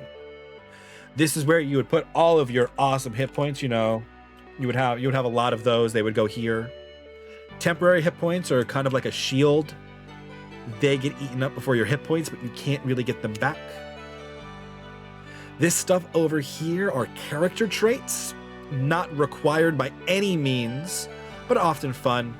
I find characters with a bunch of flaws are really interesting to play and gives me a little direction when I'm role-playing them. Resource is totally optional, so is this feat section. That's just for you to track stuff. So if you want to track how many arrows you have, right? So you've got 20 arrows, and it's just easier for you to track it here.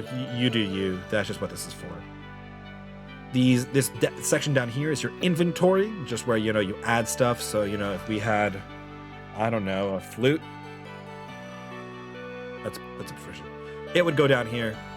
It's in your inventory now. You got a flute. Congratulations. Attacks and spellcasts. These are pre-made rolls that you can do all of the setup for in roll 20. You don't need to do all this. This is again optional. We'll get into attacking in a moment. And then the rest of this is just restoring your proficiencies. And this is it's a really intimidating looking sheet.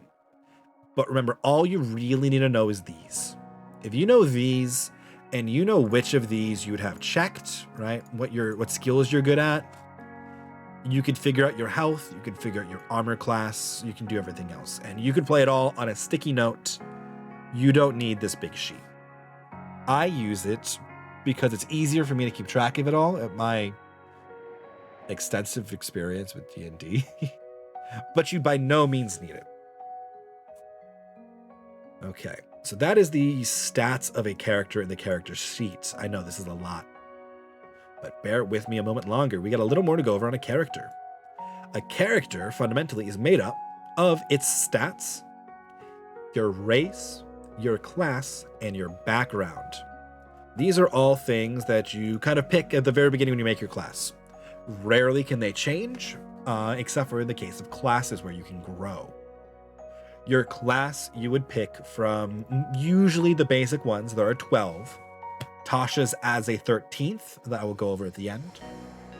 Your classes are as follows: a barbarian, a fierce warrior of primitive background who can enter a battle rage, a bard, an inspiring magician whose power echoes the music of creation, a cleric, a priestly champion who wields divine magic in service of a higher power, a druid, a priest of the old faith wielding the powers of nature, moonlight and plant growth, fire and lightning, and adopting animal forms, a fighter, a master of martial combat skilled with a variety of weapons and armors, a monk, a master of martial arts, harnessing the power of the body in pursuit of physical and spiritual perfection, a paladin, a holy warrior bound to a sacred oath, a ranger, a warrior who uses martial prowess and natural magic to combat threats on the edges of civilization, a rogue, a scoundrel who uses stealth and trickery to overcome obstacles and enemies,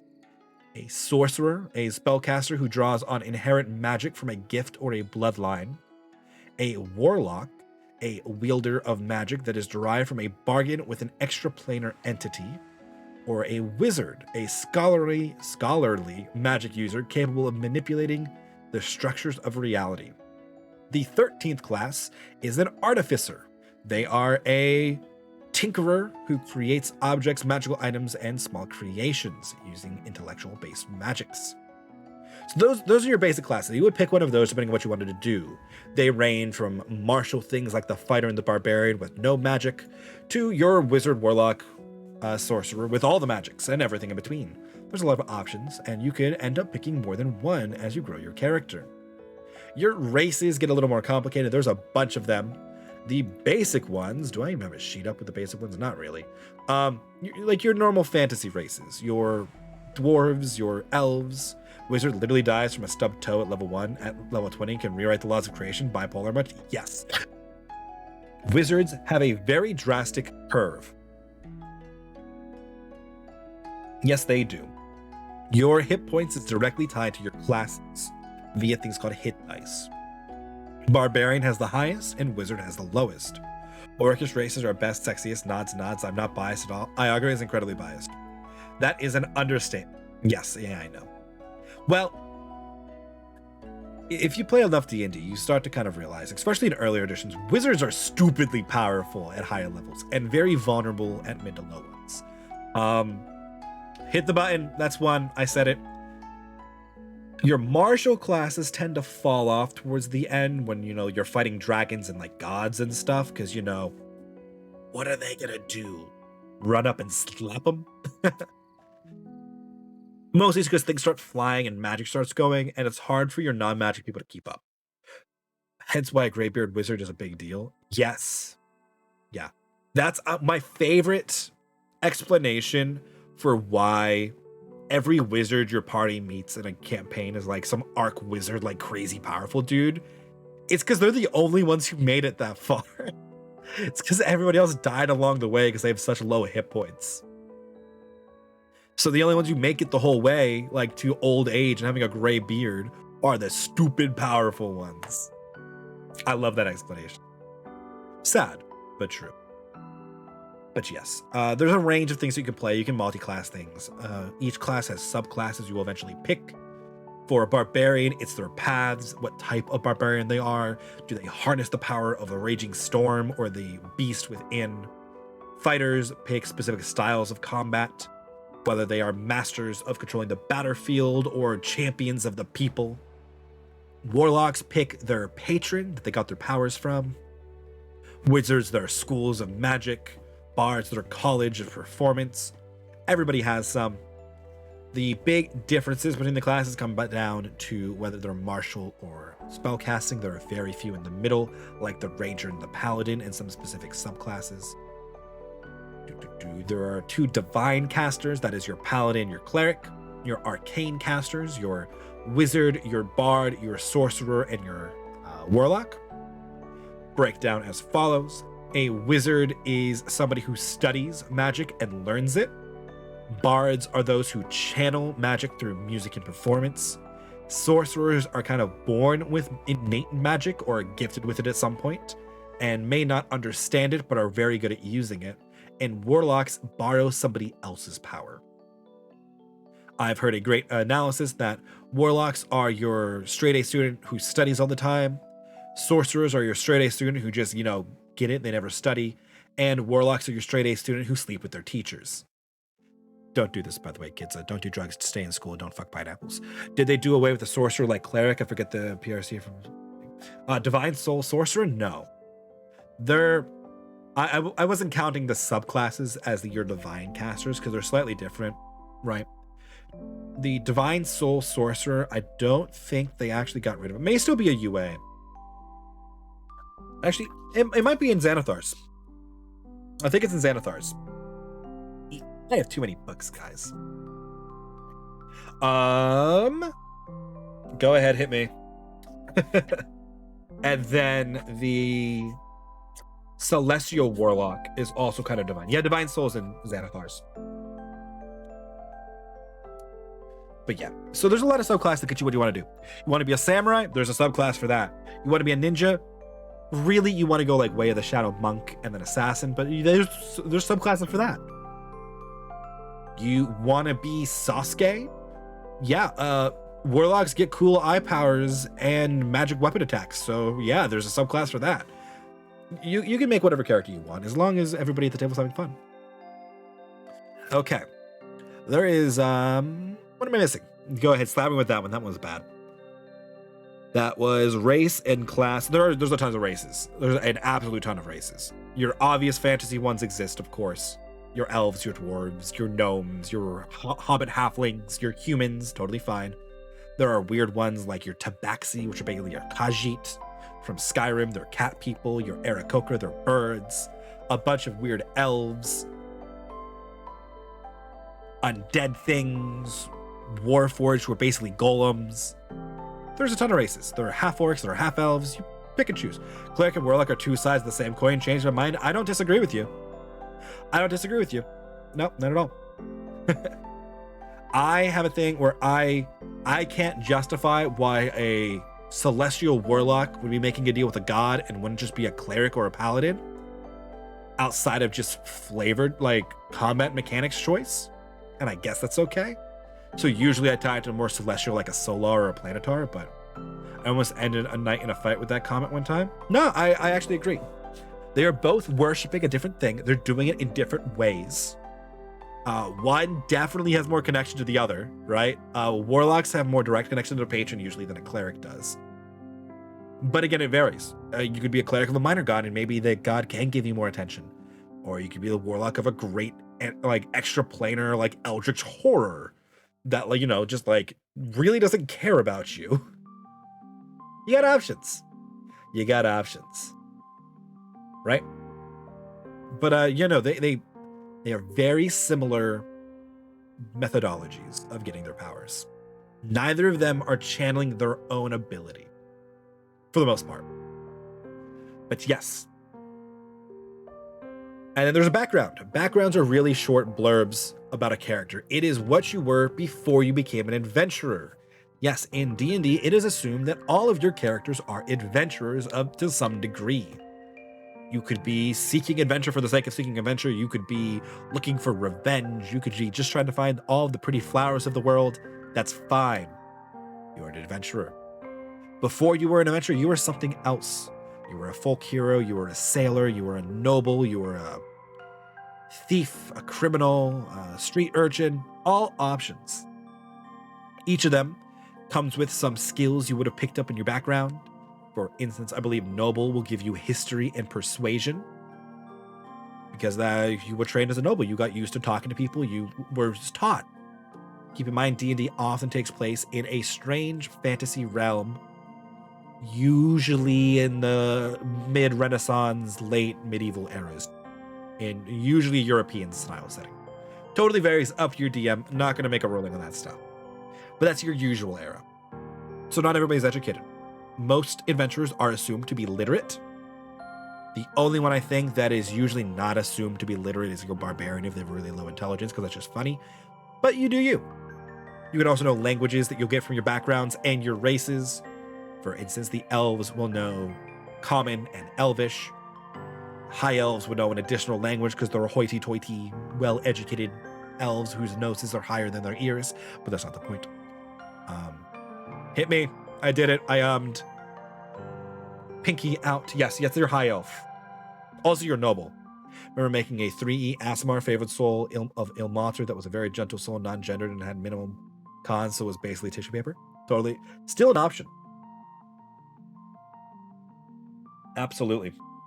One of my new favorite things in Tasha's, right, is an optional rule. Hi there, Sapphire Princess. Where you can distribute your stat scores that you would get from your race differently. And I like it. Based on the premise that elves get dexterity and something else, intelligence or charisma, or intelligence or wisdom, I think, depending on what elf you are. Because that's what their society favors. Not because the race is naturally more dexterous than a human. It's because that's their quality of society that you're raised to embody. So if you were an elf raised by orcs, you might have strength, right? Like traditional orcs, not Iagra orcs, where like they value strength and like brutality and they're a cratocracy. So your elf would be like strength and constitution, because that's how you were raised. I use this thing I got on DM's Guild actually, Ancestry and Culture, that give you some rules for kind of swapping the stuff around. It breaks down the major races into nice Sapphire Blackbird, right? It breaks the races down to what is hereditary and what is cultural from them. My funniest character was a warlock with the lesser demon patron Gilfluff, which was a very outgoing, giddy, succubus-like entity, and he was a very masculine, self-conscious, burly guy. He was hilarious. I like it. I like the dichotomy. I value strength. I'd help an elf get buff. Yeah, but traditional orcs value strength as like violence. Right? Traditional D&D orcs are very violent. They value the strong. They're like Spartans in a lot of depictions of them, right? They might not be bad people, but their first solution for a lot of things is combat and violence. And you know what? That is a fine thing to have as a character trait. That's how you want to build your race. Wasn't there an alternate archetype, Eberron or something? It is not Eberron, it is Wildmount. Explorer's Guide to Wildmount has orcs in it. Matt Mercer's orcs. Yes. They're slightly different. They are cursed elves, is what they are. Very Tolkien-esque. Door equals smash, trouble NPC equals smash, puzzle equals smash. Yeah. That is your traditional orc barbarian approach. Now, don't get me wrong. I mean, you could be a halfling fighter, and that can be your approach to things, right? You could be a gnome wizard who just uses Big B's hand, and his solution to everything is just to smash it. Totally fair. Each of those is a very different character aesthetic, all of which are valid. Right. But beyond those things, there is one last piece to your character that is the most polarizing and often the most useless part of it. Yes, you heard it right. I am talking about alignment.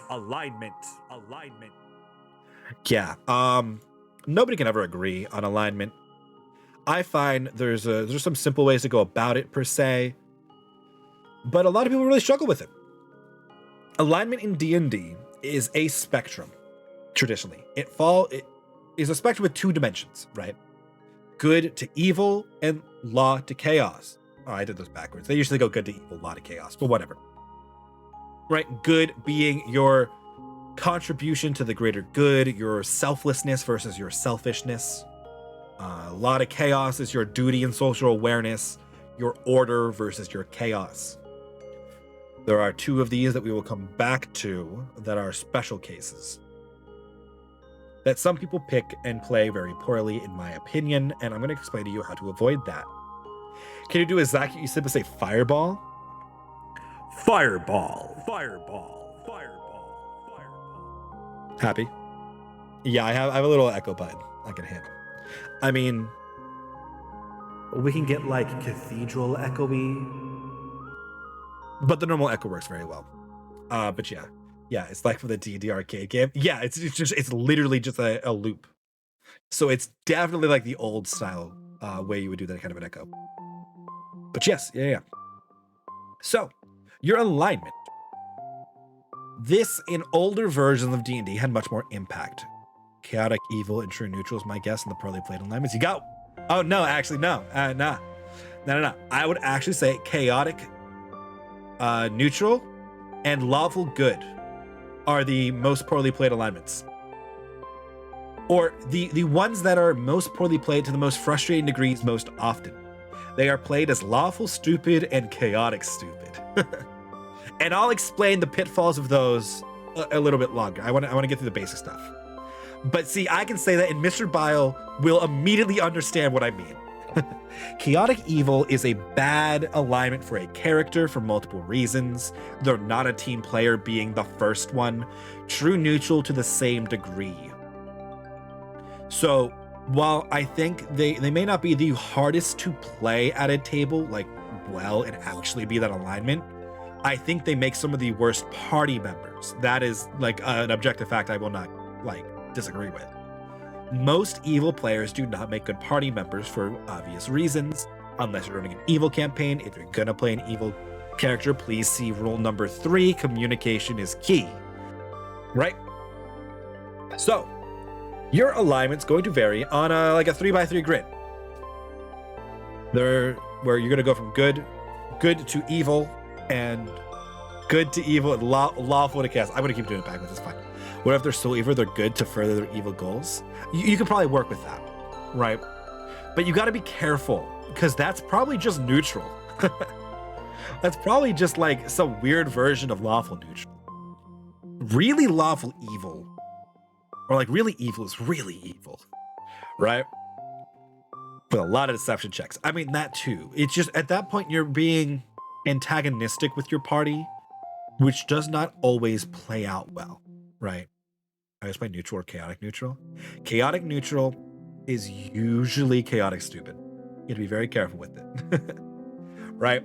So let me give you a quick rundown on your general description of your alignments, right? So you're gonna have lawful, neutral, and chaotic on the lawful spectrum, and good, neutral, and evil on the morality spectrum. Neutral in each of those spectrums usually means it's not an important decision-making factor for you. Think of alignments as how you would go about making your decisions morally or in a society, right?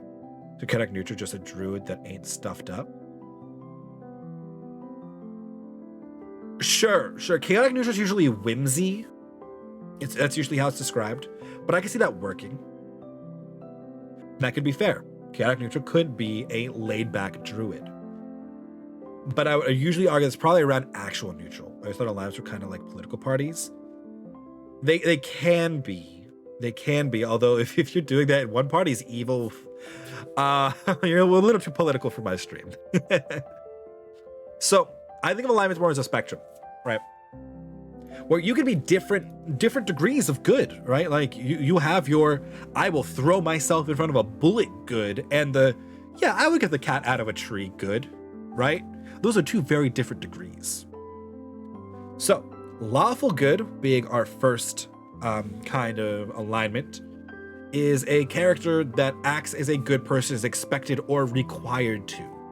He combines a commitment to oppose evil with the discipline to fight relentlessly. He tells the truth, keeps his word, helps those in need, and speaks out against injustices. A lawful good character hates to see the guilty go unpunished. That there is how you often get lawful stupid. You'll see a lot of paladins play lawful good, specifically paladins because they have oaths, and it's a really niche problem. And they will just do stupid things in the name of it's lawful good. I cannot let injustice stand. And we'll just get the whole party killed. That was stupid. Will a lawful good character speed? Yeah, they probably would. Would they speed in a school zone? Probably not. Right? There are different degrees here. Lawful good, they honor, or they really they combine honor and compassion. It can be my favorite line, it's what my character would do. It's what my character would do is usually poorly used. I don't have a problem with it overall, just like I have no problem with splitting the party. Long outstanding joke and sage advice. But it has pitfalls. It's what my character would do is often an excuse for you to be a dick. And please see rule number 1, don't be a dick. It's what my character would do to try to convince the party to rob the noble. That's okay. It's what my character would do to steal from your party member because I saw something shiny and I like shiny. Dick. Right? There's a line there. Right, just like splitting the party, sometimes a totally valid tactic. Sometimes you don't have a choice. Sometimes, you can't bring your paladin or your fighter on the stealth mission all the time. Sometimes you need somebody to keep guard. There is a risk there. It makes a tense moment. They didn't see no politics, by the way, my bad. No, it's totally fine. In USA they are. No, that's fine. My opinion on politics, I'm not gonna ban people for it unless they're coming in here screaming Trump, Trump is a god, Biden is insult. I do not care your political leaning, right? I don't. I care if you're anything else, if you're shoving it down somebody's throat and you're being a dick. And politics and religion are the two things that often lead to that, where people will argue about it to no end and nobody will change their mind. So I just keep them out of my stream. We're here to chill. I don't need that. You don't need that. I'm not a political streamer. I'm not a religious streamer. I'm just here. It is less a political issue and more of a moral issue, in my opinion. Both alignment and politics can fall on those lines, and it depends who you are. Yes. And okay, that's my spiel on politics. Alignments. So that's lawful good. Neutral good is a character that does their best to be a good person, or the best that a good person can do. He is devoted to helping others. He works with kings and magistrates, but does not feel beholden to them. Neutral good is fine. It's good because it means doing what is good without any bias for or against order. Whereas your lawful good character does what is good, usually within the confines of the law or some kind of social code or order. Neutral good does what is good. They're a little more straightforward. Neutral good and lawful good are the two most common actual alignments if we were going to describe real people. Most people would be neutral good or lawful good. Neutral good equals good, lawful good equals fanatic. Depends. Lawful good being fanatic is what I call lawful stupid. It can be. It could be a fine NPC trope. It makes for a really grating party member. For my intent to split them into two behavioral sets, order and chaos, and good and evil. Order can equal lawful, but yes. So lawful is the actual term. However, I think it's poorly used. It does not actually mean a law. It does not mean you follow the actual laws. You could have your own code. You could like a samurai that follows Bushido, right? The way of the samurai, like the honorable stuff. A noble who follows noblesse oblige, or the chivalric codes. They're lawful because they follow a strict code. They have rules. For instance, Two-Face from Batman, right? The villain Harvey Dent, who flips a coin, and if it's heads, he kills you, and if he's tails, he doesn't. He's lawful. He's not good, but he has a code. I'm learning so much about D&D. This is so nice. I'm glad you're enjoying it, good Jason. Can lawful good and lawful evil be the same thing depending on dice checks of the leaders? In some cases, sure, right? The trick between good and evil is less a measure of like whose side you're on and more a measure of morality. We'll go over lawful evil in a second, and you'll see the difference between lawful good and lawful evil. Good versus evil tends to be more of a societal construct and what's considered moral. Yeah, that's why I break it down a lot to selfless and selfish, right? Good is you're being more selfless. You make decisions with other people in mind. Evil is you're more selfish. The main factor in all of your decisions is yourself, and you do not care about what it does to other people. And that's the big difference between lawful good and lawful evil, right? Hit me. Oathbreaker Paladin, my favorite flavor. That's a fantastic flavor for Paladin because it's like a really deep kind of role-playing niche there. Lawful good can get you something like a Superman, right? He is a very powerful, very good character who usually obeys the laws and has a strict code. He tries not to kill you, right? He doesn't want to kill people. Lawful evil might be something like Darth Vader. He is following his orders, and he does not care who it hurts, right? Now, don't get me wrong, this is a spectrum, and they would fall in different places on them, but they are usually common pop culture references for that. Long-term selfish equals good, short-term selfish equals evil, and that varies, and that may come down to a viewpoint. I've considered selfish a virtue, since if you want good for yourself, you usually have to be good with others to achieve it. That's your long-term versus short-term. I see your logic there. I would struggle to call selfishness a virtue because I think most selfishness is short-term, and I think that outweighs it, but I see where you're coming from, and I acknowledge that. Okay, our last good spectrum. Chaotic good is a character that acts as his conscience directs him, with little regard for what others expect of him. He makes his own way, but he's kind and benevolent. He believes in goodness and right, but has little use for laws and regulations. He hates it when people try to intimidate others and tell them what to do. He follows his own moral compass, which, although good, may not agree with that of society. A very typical example of chaotic good is Robin Hood. Not the banking app, the character. He steals from the rich and gives to the poor because that's what he thinks is the right thing to do, and he's trying to help other people. It is objectively illegal, right? He is going against society, and he is being chaotic. Okay. Neutrals. Lawful neutral is a character that acts as law, tradition, or personal code directs. Order and organization are paramount. That character may believe in personal order and live by a code or standard, or they may believe in order for all and favor a strong, organized government. Lawful neutral can be really easily slip into evil. It's usually being very reliable and honorable without being zealous in either direction. I'm getting worried about your chaotic neutral view. Now, where is my earmuffs? No, it's fine. So the trick is any of them can be played dickishly, right? Like you can play any character like a dick. It comes down to you to recognize that. There's also recognizing self-care versus selfish. Yes, that is a big difference.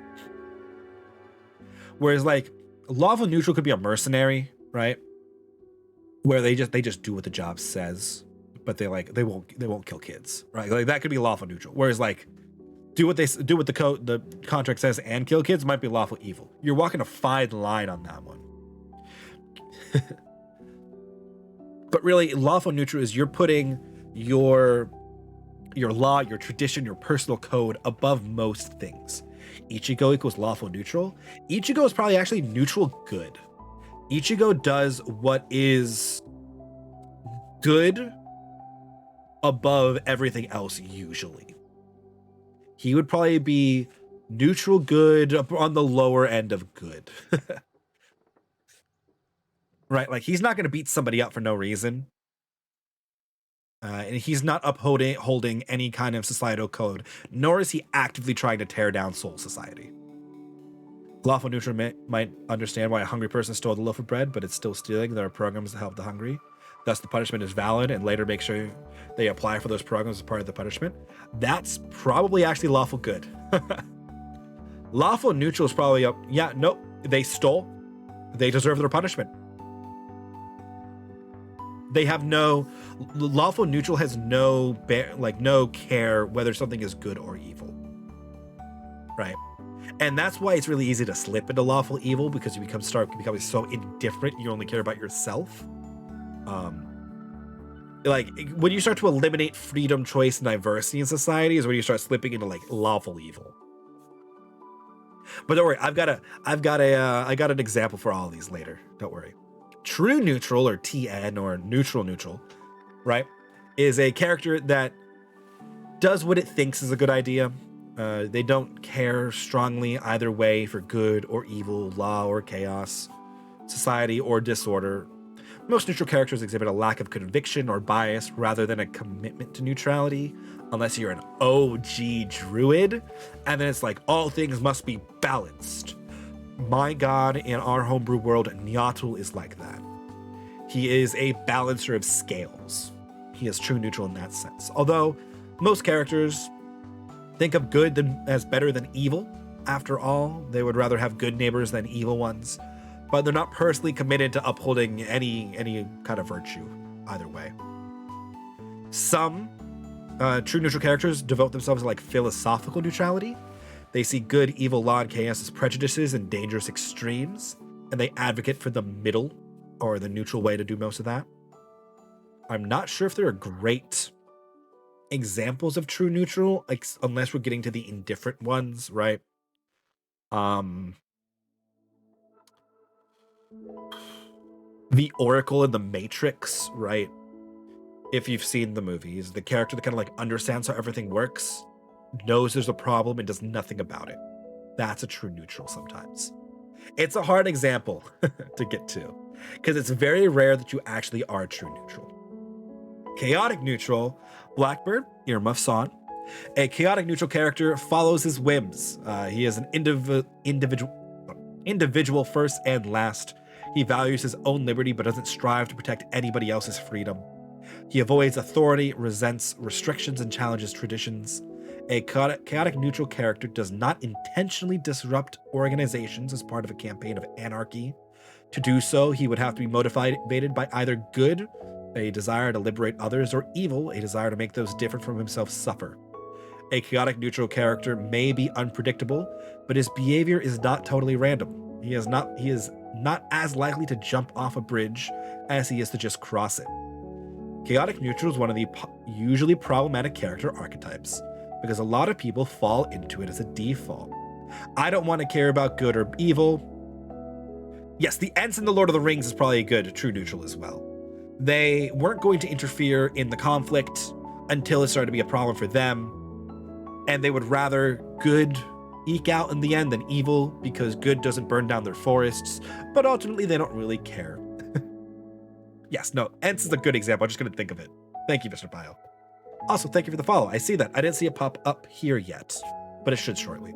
Sometimes it's slow. Yeah, chaotic neutral is one of your pitfalls. You can play a chaotic stupid, which is usually stealing from the party. Kleptomaniac characters fall into this, where they like just put the party in harm's way because that's what my character would do, right? Don't be a dick. This is a party game, it's a team game. We're playing this together. Chaotic neutral is totally fine. A lot of people play chaotic neutral very selfishly, which is probably closer to like neutral evil than anything else. Like the kleptomaniac bug in The Sims stealing the train station. Quite possibly, yes. When you're approaching things like kleptomaniacy, that kind of selfish action, you're really pushing more evil than neutral. And you being neutral, just trying to say, oh, I'm not a bad guy, I'm just a dick. So it's fine to play chaotic neutral, just don't be a dick. Which, if you're new to my stream, that is like literally the number one rule. It's the rule everything stems from. Okay, on to the evil alignments. And here, preface, evil is a bad alignment for a player character. It usually not works well. They are not team players. They are usually villains. Is it okay to play an evil character? Absolutely. But talk to your table, your DM, and your players first. Make sure everybody's on board and set some, like, hard lines. You want to play Vikings that are, pillaging villages? Maybe, we just stop at the pillaging part. And we fade to black. And we just don't, we leave it there. We don't go any further than that. And most of you would know exactly what I'm alluding to. Is the step that comes after pillage, and we don't need that. Nobody needs that. Is playing an evil character, is that the thing that they would really be doing? Sure. Do we need to play it out at the table? Absolutely not. After our conversation yesterday, let me carry on from that. Don't be a dick. I say this a lot, and you know what? It needs to be said a lot sometimes. D&D is a role-playing game with a bunch of other people. It is not a game for you to take out your fetishized fantasies on your unsuspecting friends. Please don't do that, unless you have explicitly agreed to such. I have a consent poll and like a triggers and warnings poll that I give out to everybody before we start a campaign. And you tell me, how okay are you with blood and gore, with bugs, with sexual abuse, with pregnancy, with disease, like with all the things, right? So I know where I need to draw my lines narratively. It's very important to have these kind of things. Again, it comes back to communication. That's a thing that I have been pushing a lot lately. I don't even know why that keeps coming up, but you know what? If a single person hears me rant about communication being important, consent being important, and not being a dick being important, and they stop to think at least once ago, am I being a dick? I've done I'm pleased. I've bettered the world. That's smart. Yes, that's a accumulation of much of my DMing experience. Finding those lines is very important. I don't like the Dune Harkonnen books with the heart plugs. Yeah, that's fine. Yeah, some things like people have actual hard lines on. I have there are four degrees of that in my poll, right? There's hard stop, do not put this in the game. There is, this makes me uncomfortable, but I'm okay with some warning. This is okay, I'll play with it, and fuck me up, fam. Right? Those are the 4 degrees I have. I've played a chaotic evil man and wizard before. It was honestly a lot of work and wouldn't recommend. Evil is a very hard thing to play as a player character. Chaotic evil is like the Joker. You're like, that's anarchy and evil for the sake of, whimsy. Really not a team player. It takes a lot of work to make that fun. I understand. But yes, okay. Tangential rant aside, lawful evil. Lawful evil is a methodical character. They take what they want within the limits of their personal code of conduct without regard for whom it hurts. They care about tradition, loyalty, and order, but not about freedom, dignity, or life. He plays by the rules, but without mercy or compassion. He is comfortable in a hierarchy and would like to rule, but is willing to serve. He condemns others not according to their actions, but according to a race, religion, homeland, or social rank. He is loath to break promises or laws. The reluctance comes partly from his nature and partly because he depends on order to protect himself from those who oppose him on moral grounds. Some lawful evil characters or villains have particular taboos, such as not killing in cold blood, but having underlings do it, or not letting children come to harm if it can be helped. They imagine that these compunctions put them above unprincipled villains, right? Like the Godfather is like a lawful evil character, right? He has rules. You violate his rules, you out. He's not going to kill you. He's going to have an underling do it because he's above that. He doesn't kill in cold blood, right? Of the evils, this is probably the one that you can make a player character work the best with. Because as long as you have communicated, again, there's that word, with your party, what the lines are, you could fit it in there. You could be a brutal warrior, right? Like your Django, Boba Fett, bounty hunter-esque characters probably fall into lawful evil. They probably don't want to let children come to harm unless they have to, or it's the job. They may have lines, at least to protect themselves from other people in morality-based questions.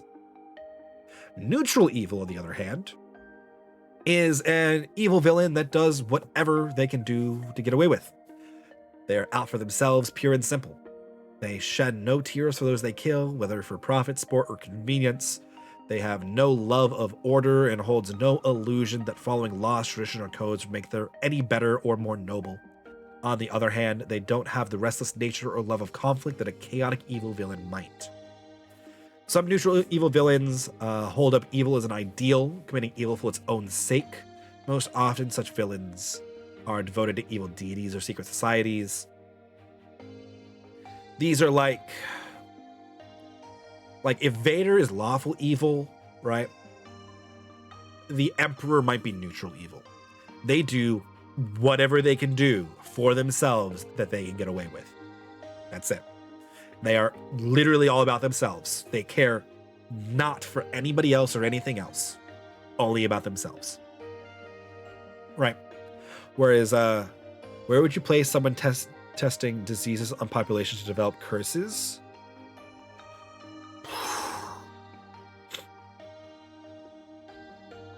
Probably in the chaotic evil. I mean, it depends, right? I probably want to put that chaotic neutral. That's a very evil act. Oh, cures, not curses. I'd probably still put that in chaotic evil, honestly. Because you're sparking see, the morality question gets me on that. Usually I'd say ends justify the means characters tend to fall more in evil than anything else. They're definitely not good. Let's just get that one out of the way. Because they will do evil things, right? They would absolutely do evil things. We're defending the population. Maybe. I'd probably still put it in chaotic evil. It's like it's on the neutral side of chaotic evil, right? I still think it's evil. Because they're doing something really nasty to people who have not volunteered for it, right? I would say maybe chaotic neutral if like this population group gave consent to this, right? Like they came to them for it or they agreed in some way. There is an assumption I'm making from that sentence that there was no agreement, that they are testing it on their own devices. But chaotic evil character, right, does whatever his greed, hatred, or lust for destruction drive him to do. In this case, that may be a lust for knowledge for the cures. They're often hot-tempered, vicious, arbitrarily violent, and unpredictable. They are simply out for whatever they can get. He is ruthless and brutal. If he is committed to the spread of evil and chaos, he is even worse. Thankfully, his plans are haphazard, and any group he joins or forms are poorly organized.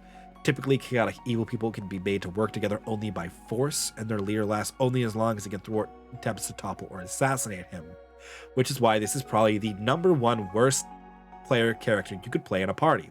They are not team players. But a solo person testing diseases on populations to develop cures is probably falling under arbitrarily violent and having a lust for knowledge of some kind. And I would probably still put the chaotic evil just on the neutral side of it. Right. And that was a lot of information. So I'm a fan of an example, right? So say there's a village and a thief was caught stealing some chickens from a local farmer. The town wants him strung up, but he begs for mercy. After all, he has children to feed. Right? A lawful good character may say that there must be some form of punishment allotted. Stringing up the thief might be too extreme, but perhaps some hard time would be beneficial. The neutral good character may say, well, as long as no one was hurt, what's the problem anyway? He does have children after all. Chaotic good may think that while it was a crime that the chicken was stolen, the greater evil here is that the man has starving children at home. Perhaps as penance, the thief could work for the farmer, and in turn the farmer could pay him. A lawful neutral character would stand by the people have spoken. The man is guilty and he must be brought to justice. Pure neutral, not my monkeys, not my circus. Now if it was my chicken, we'd have a problem. Chaotic neutral, well, maybe it wouldn't have been a problem if the farmer had properly guarded his chickens.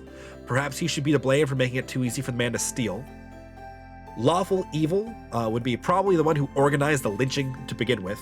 Neutral evil, well, the guy was clumsy enough to get himself caught, so perhaps this is a lesson to him to be more cunning. And chaotic evil is just, did someone say lynching? Sounds like you'd place me in chaotic good, not neutral then. I would place most people, real people, in good. I would place probably 70% of people in lawful good and neutral good. Most people do not actively go against their societal structures. Except for the blame the victim part. Well, chaotic good doesn't blame the victim, right? Chaotic neutral blames the victim a little bit by saying it's his fault that he didn't guard his chickens, right? But yeah, again, this is not an exact science. This is rarely used in 5th edition. It is usually a source of conflict between people. If there ever was a source of conflict in D&D, it's that. It's the alignment chart. Chaotic evil just say whatever to make heads roll. Exactly. They want violence for the sake of violence. They're the Joker. They want to burn down a city for absolutely no reason. He has no justification. I'm talking like Heath Ledger Joker, like Dark Knight Joker. Like, look at all this money I've got. Burns it. I don't need it. You could have thoughts that range in other parts of the spectrum, but still largely behave in one section. Like, the lawful good character doesn't have to be like the goody two-shoes. He could be the goody two-shoes as long as you're not being lawful stupid. As long as you're not being a dick. Remember, when in doubt, ask yourself, am I being a dick? If the answer is yes, stop. I know I say that a lot. I'm sorry. But the lawful good character, like, speeding is against the law. They might still speed. They probably wouldn't speed in a school zone. Lawful neutral might speed everywhere. Lawful evil might specifically speed in a school zone, but that's really more chaotic. That's the gist of it. This is very rarely used. The most apt use of this is for magic item attunements, but that's really it. It's a piece of ingrained culture in D&D, and now you understand the alignment charts. My last chaotic good character kept doing things like grabbing the enemy's heads to toss them in front of someone to intimidate. That doesn't sound very good. Lawful good could be a thief that got caught once and lost a finger and now would not break the law under fear. Absolutely. Chaotic neutral, not good. Okay, yeah. Chaotic neutral, that sounds a little more chaotic neutral. It is a very broad spectrum. Absolutely. And characters can act at different points at the same time, right? You can have a lawful good character who snaps, right? And does something chaotic. That's okay. It's okay. Characters can also change and grow. I have my problems when people play lawful good and actively cause issues for the party by being lawful good and injustice, right? Or chaotic neutral members of the party who are really neutral evil, but just don't know that. And are like stealing things and getting the party members killed and like starting to stab each other and actually stabbing each other. And like actively doing things detrimental to the party because they want to. That's not chaotic neutral. That's neutral evil. Right? That's my problems with that. And again, that's a thing you should have talked about with your party. Don't be a dick, guys. Oathbreaker. Absolutely Oathbreaker. The Oathbreaker's the extreme of that for the Paladin. Yeah, that didn't sound very neutral. Right? Right? The second you are putting yourself above the party to that degree, you're not neutral. You're not neutral. But yes, that is the dark alignment conversation. Again, it's a stretch of contribution to the greater good, to like actively tearing it down, selfishness to selflessness, and a duty and awareness to society. D&D is a habit of bringing out the real of a person they play. Yeah, a lot of people's first characters are idealized versions of themselves. A lot of people's subsequent characters, for a few of them, are specific character traits of theirs. After that, you start like just randomly stretching out and just screwing around and doing stupid stuff like being an ancient turtle guy. Totally fine. But on average, that is how it works out. Yep. And I highly recommend you do not make an idealized version of yourself because you'll never be happy with it. But that's fine. Campaigns don't usually last long enough to cause any real issues. D&D is not therapy, unless of course you're playing with a therapist, and then you do you. Sometimes it can act like it though. Sometimes it's therapeutic, and it's nice, and the social interaction is good, and the exploring a different part of your personality, your person can be useful.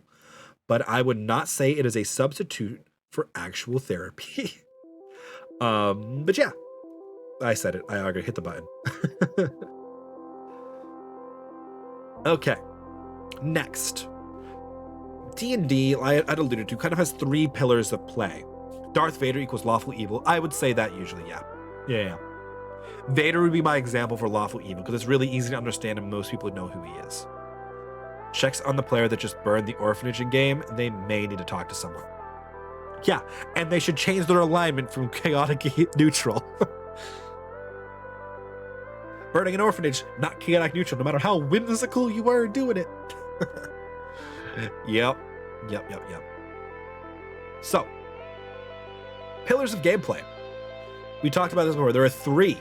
There is social, exploration, and combat. And the rules play out effectively the same in all of them. The DM describes a situation. The player describes what they would like to do. The DM asks for a roll to determine how things play out, or makes a ruling on their own. Then describes the outcome, and we repeat. Combat is a very special version of this. Whereas it is more structured. There is a clear turn order, and there is a limit on the things you can do per attempt. Also bringing orphanages down because you saved an orphanage earlier, not exactly how neutral works. That is that's the dark side of true neutral that I would definitely say is probably more lawful evil. So I burned this orphanage because that kid took my ice cream. Evil. Yep, absolutely evil. Nice win, Jason. Nice win. Enjoy your platinum. Oh god, we're giving up so much platinum because I keep saying and Oh my comms professors would be disappointed. Although, again, this isn't a pre-prepared presentation. This is extemporaneous.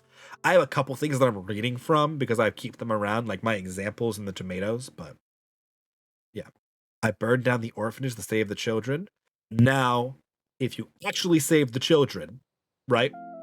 And I don't know, the headmistress of the orphanage was some like mind flayer monster that was like raising children to eat their brains, a la an anime that I'm not going to spoil because that moment's fantastic when they kind of realize what's going on. Do not spoil it. It's worth watching if you know what I'm talking about, right? Then you'd be good. You'd probably kick out a good then. Tomato fruit salad. I have soda as a bard. Yep. You know the gist. Yep. I burned down the orphanage to build a better orphanage for the children. Chaotic. Maybe good. Probably neutral. Think I know what you're talking about and I feel spoiled. No! I'm trying not to. I agree. But yeah. So, we talked about this actually at the end of our last session. How I see the three pillars kind of, they always exist together, social, exploration, and combat. But they exist at different amounts. For instance, a city setting might have a very high amount of social time, whereas it might have less exploration and even less combat. Whereas the open world travel is going to be a lot of exploration, a good bit of social, and much less combat. And the dungeon is going to be mostly combat, some exploration, and a very less social. I think I know the anime, and yes, I need to watch it. I need to watch season 2. I haven't started season 2 yet. Combat has some very specific rules that I should probably go over with you guys so you understand how it works. In combat, everybody takes a turn. Let me set up my screen here so I can go to it. Bam. Perfect. Every character has a turn in combat, non-player characters included. A turn in combat consists of the following: your full movement. It does not cost an action to move. It is just a thing you can do. You can break it up. It does not have to be together. Your race, your class, all those things decide how much movement you have, as well as your environment. Are you on sand? Are you on ice? Are you in a marble hall? Are you in the water? Are you on the side of a cliff? All those things impact that. Then you have free actions. A free action is something you can simply do. Dropping something, closing a door behind you, free actions. Then we get into the important things: your action, your bonus action, and your reaction. You have one of these a turn. Your action is your main source of things you can do. In combat, this breaks down to the following basic ones: an attack action, a spellcast action, a search action, a hide action, a disengage action, and a dodge action. I think that's all the major ones. I think I got them all. Working backwards from those, from the specific to the less specific. Dodge means that you are spending your whole turn trying to avoid damage. This could be the monk, like, getting ready to dodge things, your fencer taking a parrying stance, your barbarian getting ready to take like a blow. Any of those would count. Your disengage. In combat, whenever two characters are within 5 feet of each other, they are imposing on each other. It is assumed in D&D that when you are in a situation like this, you are kind of always fighting, right? You may not be doing anything actively. Mr. Bio, there it is. Thank you for the follow. Welcome to this madness. Enjoy your 500 platinum. I don't know why that's so slow and why that didn't make noise, but whatever. The overlays mean sometimes to me. Sometimes it works great, and sometimes it's like, nah. That was ages ago. That was 26 minutes. Eric, thank you for the follow. Welcome to this madness. Enjoy your 500 platinum. Yours should pop up. I don't know, eventually. Muxie is sometimes like really slow. Muxie runs that one. Yeah, I think Eric's follow triggered Eric's follows woke up the system, so Bios ran. I don't know why I didn't make it myself. Like, I don't make the system that runs that. One day, Bodyun will control it, and then we'll be good. But yeah. Are you carrying a refrigerator? That would slow you down, yes. So yeah, in combat, you're assumed if you're in combat like this, you're exchanging sword blows or whatever, right? Like, you're dueling each other. You're actively seeking to attack each other whenever you get an opportunity. So, when a character leaves this range, without taking the disengage action, you provoke an attack of opportunity. This character I wanted to ping you, not open you up. This character would get a chance to attack you because you turned around and ran away. The disengage action means you are taking your whole turn, or your action on that turn, to avoid that, to not leave an opening, right? So that means you can walk away, you're fine. Oh boy, rules! Hi, Sam. Yep, we're going over rules. This zone of engagement also does one other thing in combat, which is if you're making a ranged attack at any target, you have disadvantage because somebody is literally trying to stop you. The enemy is not going to let you just draw your bow and arrow and fire somewhere. He's trying to stab you. Yeah, we're doing raffles every time I say and We're improving my speech by giving you guys platinum. You're welcome. But yes. Oh, I didn't realize that part. That is an often overlooked piece. There you go. Hit the button. Hit the record. Filler words are never. I know, and I'm speaking extemporaneously, so it's really hard. But you know what? It's fun. He just said it. Run the raffle. Yes. So is the damage of the platinum coming? Nah, it's the last day of the month. It all resets tomorrow. It's fun. And it's only 100 each time. It's not that bad. So yes. It's the idea that if you're trying to like draw your arrow to shoot somebody else, the guy's just going to stab you or slap the arrow. It's really hard to do a ranged attack in this range when somebody's trying to stop you. So that's how that works. That's the logic behind it, at least. Dodge, disengage, hide. A hide action. Say there is an object, right? Let me make an object real fast. Right, say there's an object here. And you wanted to hide behind it. You would take a hide action. This means you would make a stealth check to try to avoid the sight of your enemy. In combat, you mean this guy over here probably knows that you just walked behind that wall, right? But a hide action would allow you to hide from anybody else who may not know where you are. It's better for some specific classes than for others. The search action is if you are looking for somebody who just ran away to hide from you, you would take a search action. You are spending your time to look for them. It is an intensive process. The spell cast action is you are spending your action to cast a spell of any power. It does not matter. It all takes an action if it says so. This is separate from an attack. Attacks are specifically with weapons. Spells are doing their own thing. This is important to note for things that say when you take the attack action, blah, blah, blah, like fighters and such. The attack action means you are using your main hand weapon to hit somebody. There are many things that use this very specific keyword of the attack action, and it's important to keep in mind. For instance, the extra attack feature that most martial classes get at level 5 says when you take the attack action, you make one extra attack with your main hand weapon. If you were dual wielding, like this character down here, there is a rule that whenever you make a main hand attack with the attack action, you may use your bonus action to make an offhand attack. Your bonus action is separate from your action. It is something that does not take all of your attention to do generally. For instance, some rogues, all rogues, will get the ability to hide as a bonus action. I think they also get disengage.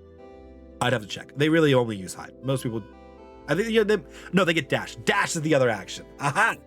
I knew I was missing one. They get dash. That's what it is. One day we got to talk about custom spells. Sure, hit me up. We'll do spell creating stream too sometime. That'd be fun. I love spell making. So you could also dash. Dash is doubles your movement. So if you were too far away, right? If you were too far away and you couldn't close the gap, you could take the dash action to run up here. Right. Rogues, being very skilled, can do the hide and dash actions as a bonus action. It does not take most of their effort to do. So they are a little more flexible in that account. Some spells, features, and other things fall under your bonus action. For other instance, the fighter's second wind falls on a bonus action. A lot of the monk's key abilities where they focus up to do something is a bonus action as well.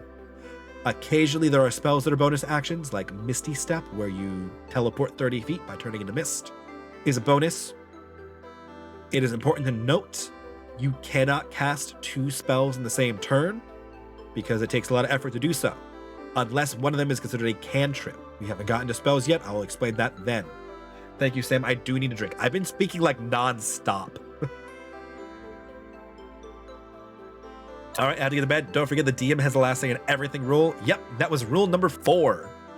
I went over them at the very beginning. We had don't be a dick.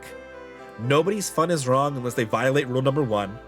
Communicate with your party and your DM if there's an issue, and the DM has the final word on everything.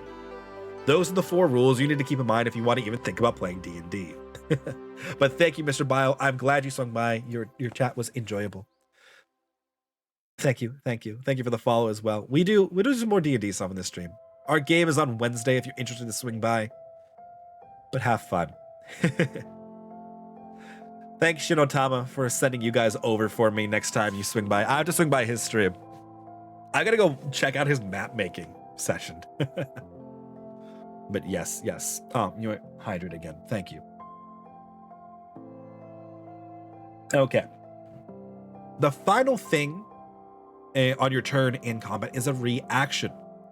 Reactions are special. They can happen on your turn or somebody else's turn, but you only have one until your turn starts again. Thank you. Jerks. Right. Most reactions are used to opportunity attack.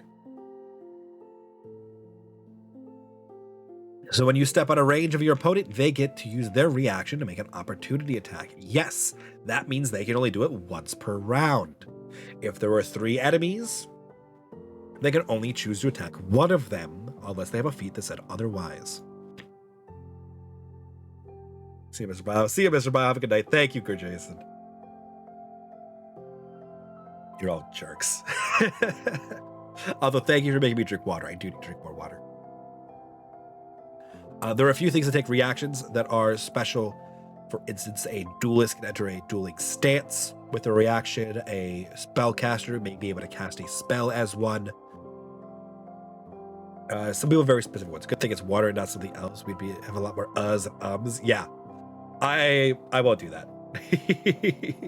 I'll be back later. I smell like fish. Need to shower, consume food. Yes, from work. Yes, Sam, you should shower after work where you make food that involves fish.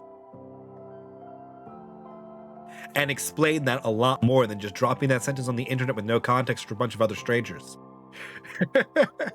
Chat, maybe drink an entire liter of water one stream. Yeah, they've tried to drown me. Oh. Phrasing, Sam. Phrasing. I got you though. Maybe I like the fish. They don't know. No, you work in a restaurant that serves fish. Ha! I've outed you. You're just lucky Jawbreaker isn't here. She would have bit down on that bait. But okays. Really, that's the gist of combat. Attack actions are specific. Y'all make anything dirty. It's the internet, Sam. The internet will. I am trying to protect you. Do you like fish? I love seafood. I do. I'm a big fan of sushi and salmon. Oh man, I'll eat a lot of seafood. And now I'm like hiccuping from all the water I just drank really quickly. But it's fine. It's fine. Run the raffle. Attack actions in combat are special ones. The DC to succeed on them is the armor class of your target. Run the raffle. I said it again. That's 200. I'll do it right now. There you go. Thank you, good Jason. Some spells require a saving throw.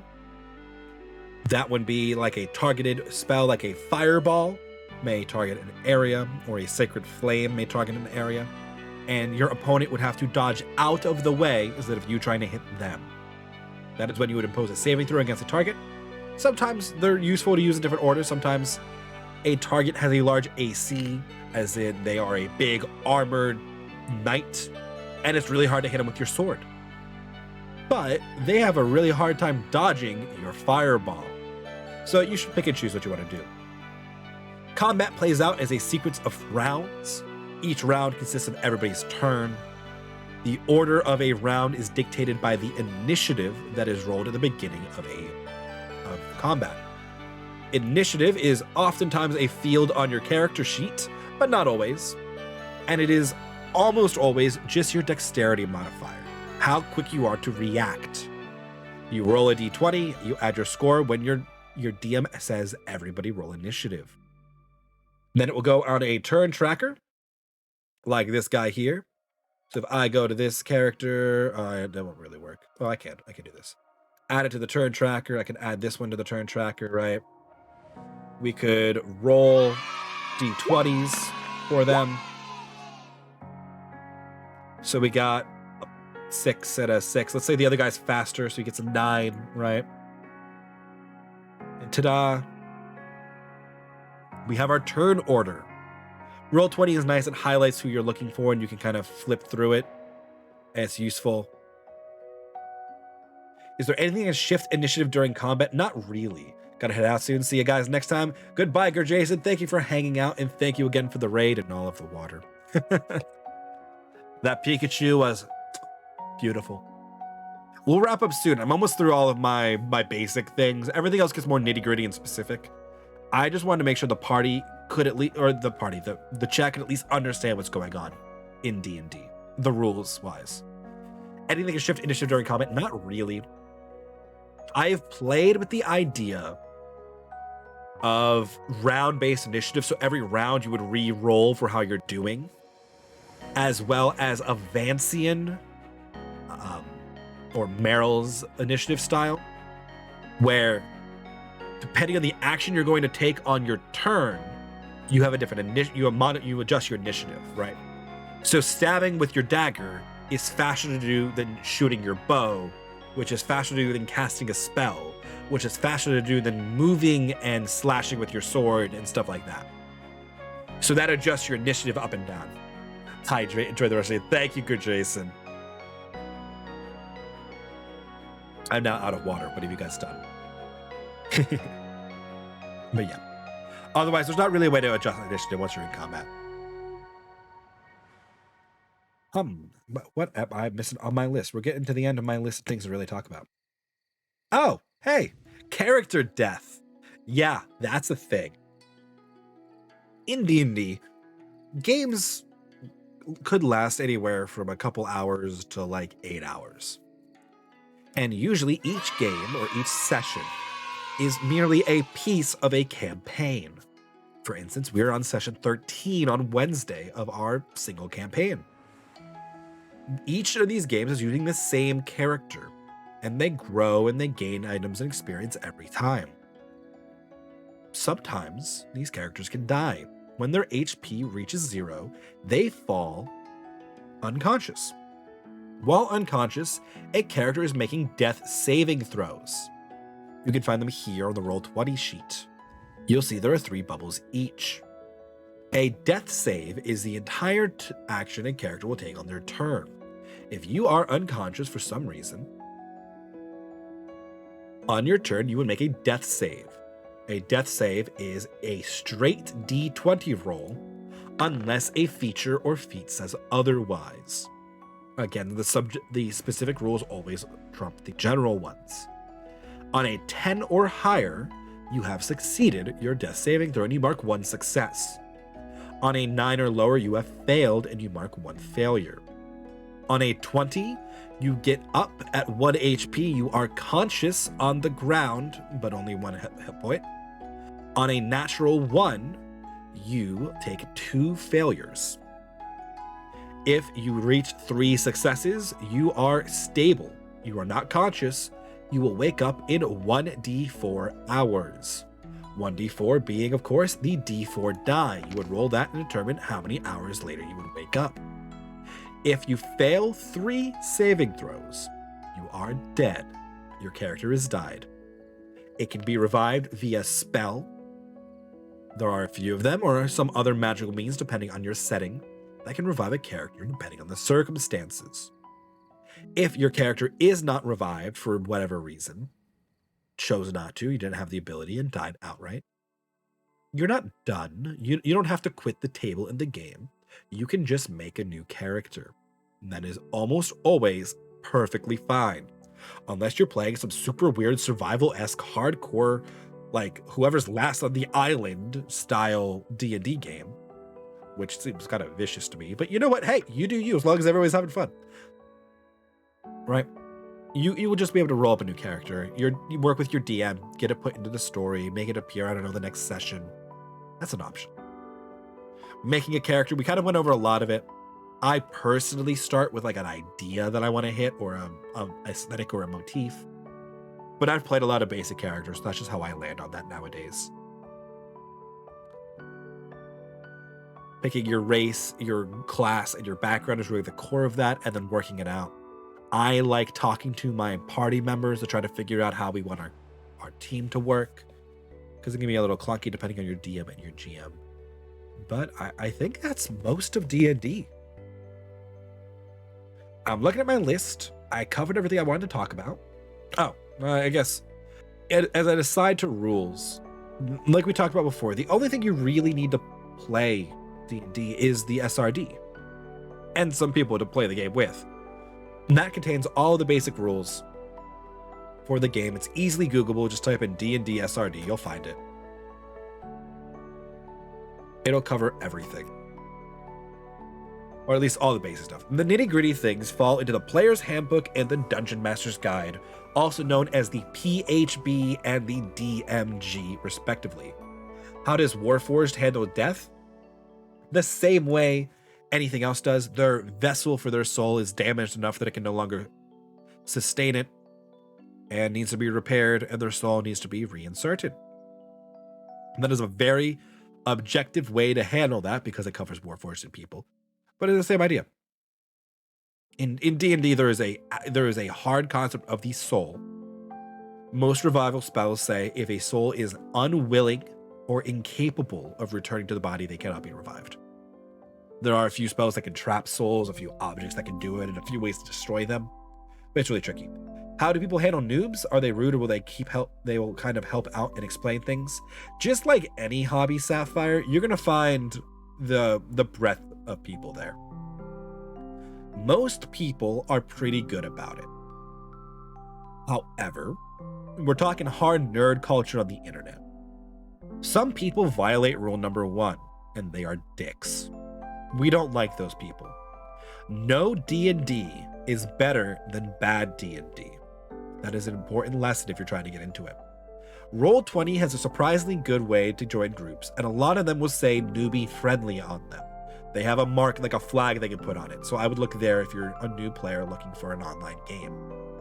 A lot of game stores, when in not COVID season, will run D&D games as well.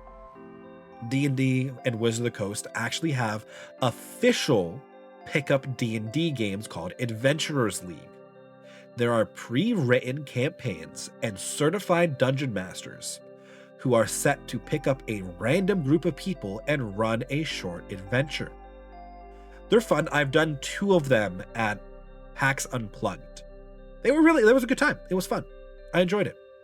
There are rules for what material you can use to make your characters from.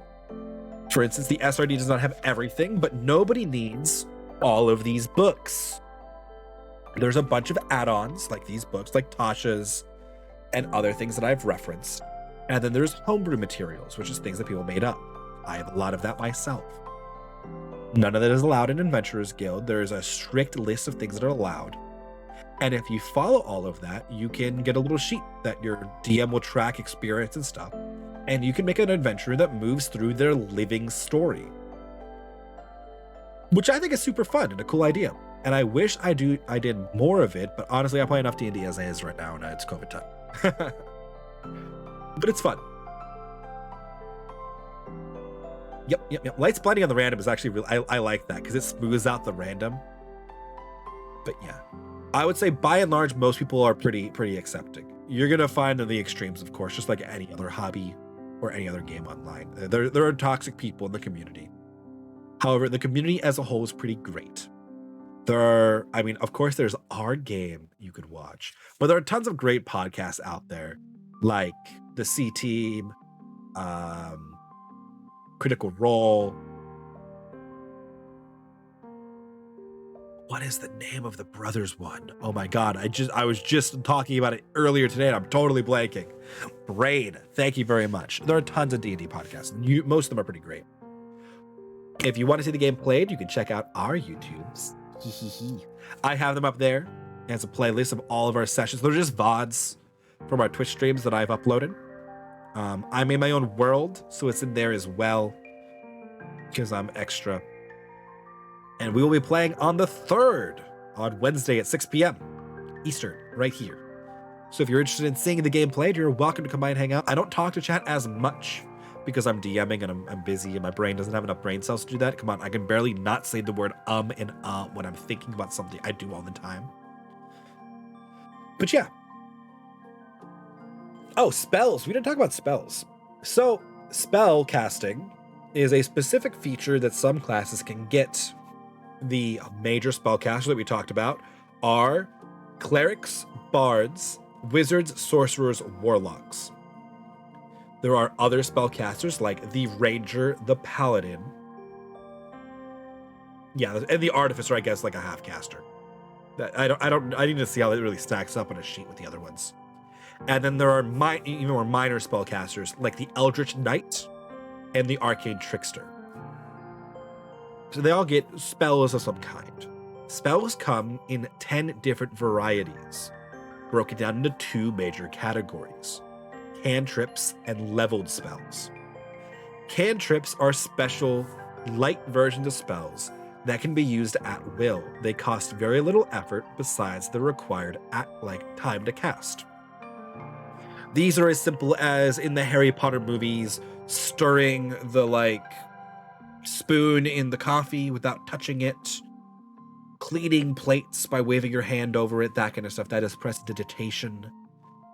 Making small fires, playing with water, air, buffing yourself against combat, giving divine guidance to your allies. Those are all cantrips that are just magical abilities you can do at will.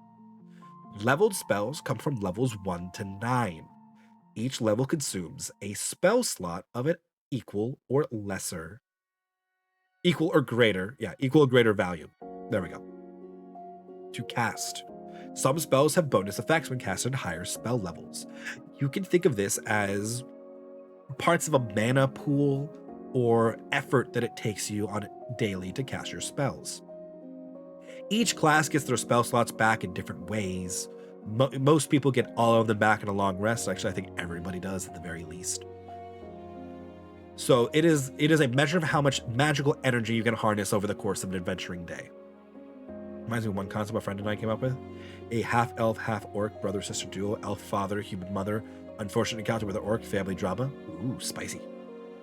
Sam and I have a pair of characters. Actually, this duelist is my Aasimar rogue swashbuckler Zuri for her tiefling arcane archer fighter. Yep. Same mother, different fathers. Very, there's a go ahead and slap it in there, like Greek mythology-esque going. My character's father was very like Zeus, like womanizer kind of god. But yeah. Yep. Now, I didn't get into like running a game in this little blurb of what's going on, but I tried to cover all the basic rules.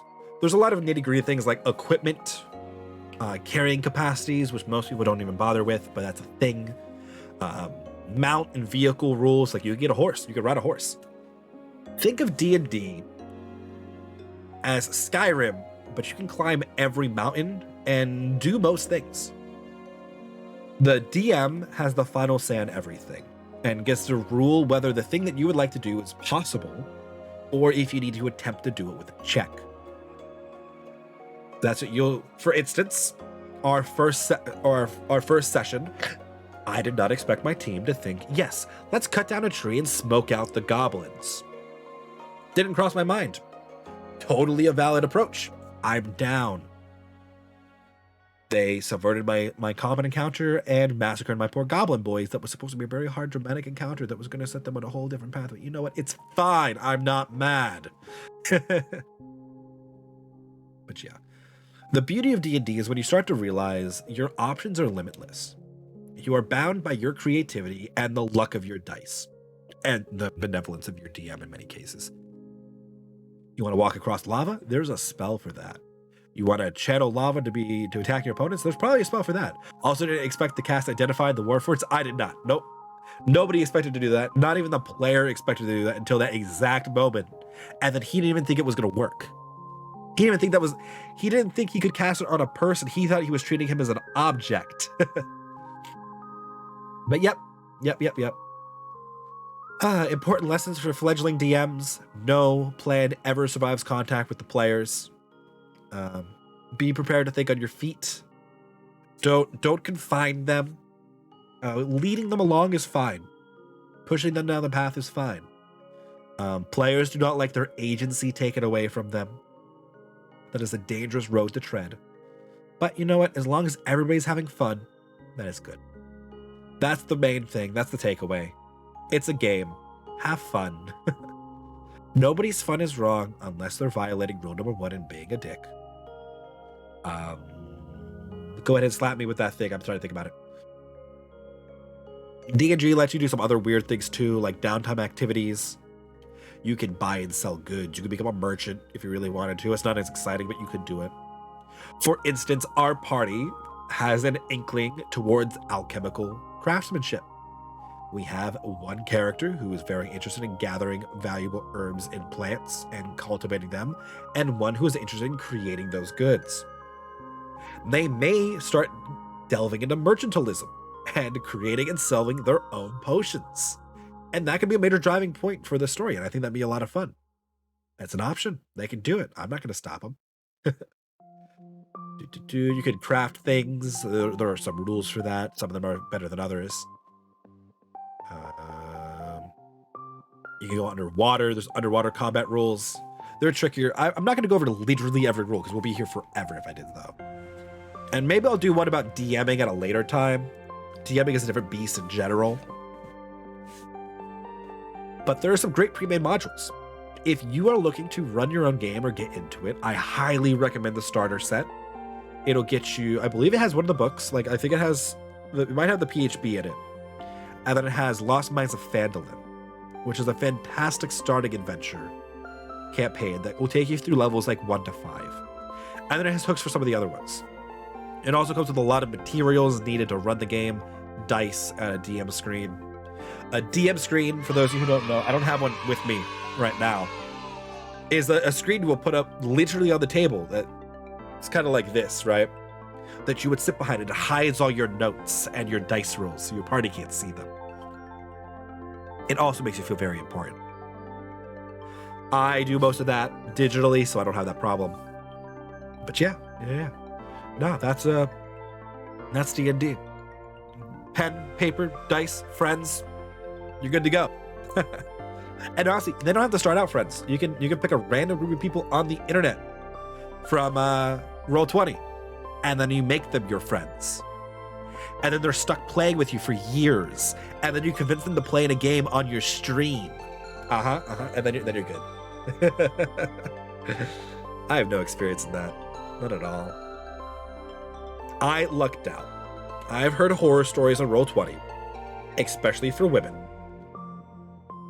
But we went through a whole conversation on that the other day, and about how I am heavily annoyed by the way that some people treat women in any gaming community, not just D&D, but that's a different problem.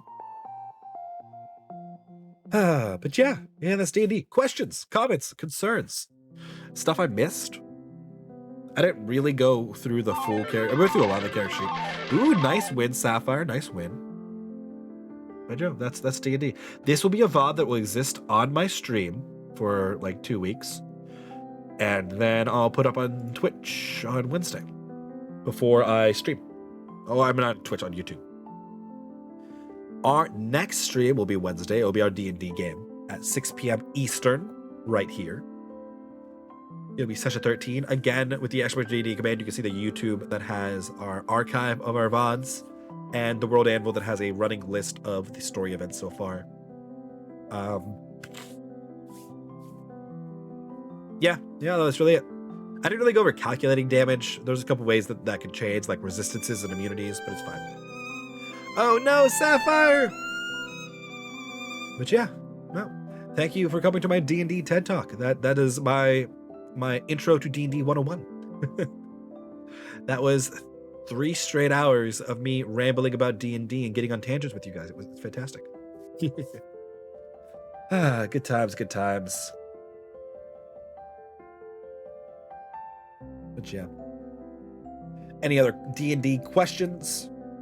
Do some of you who've never seen this understand this a little more now? I think I covered all the key words, right?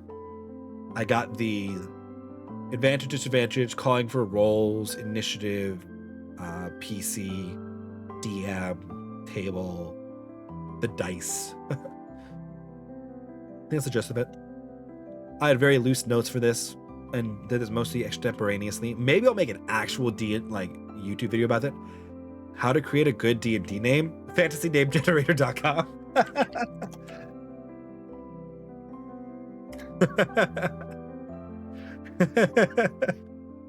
Do you use feats in the game you stream? Yes, I do use feats. I also use a bunch of custom feats from revised martial equipment. That Blackbird.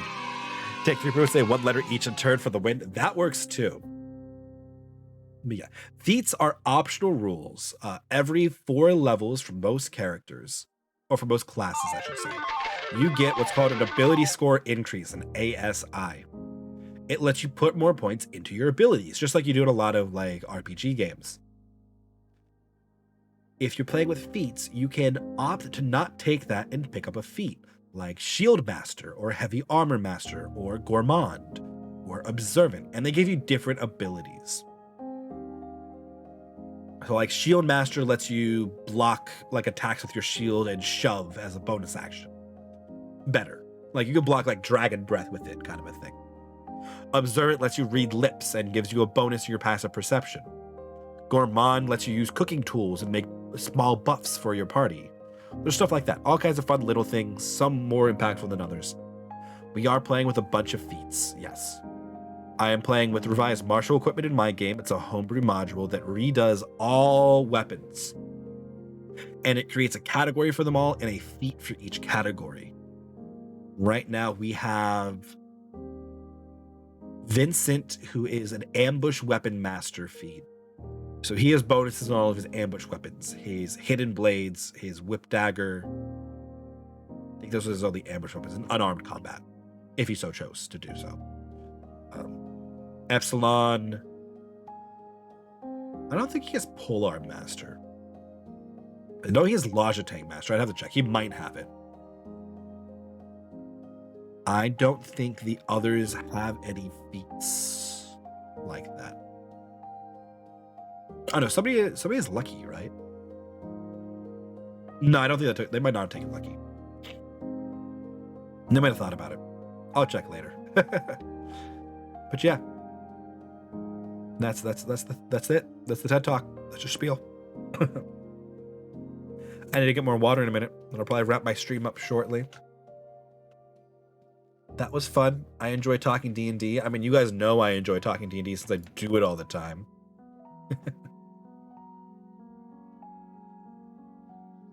But yep. But yeah. I'd probably just wrap up here, actually. I don't know what else I want to go on about. Any other D&D questions?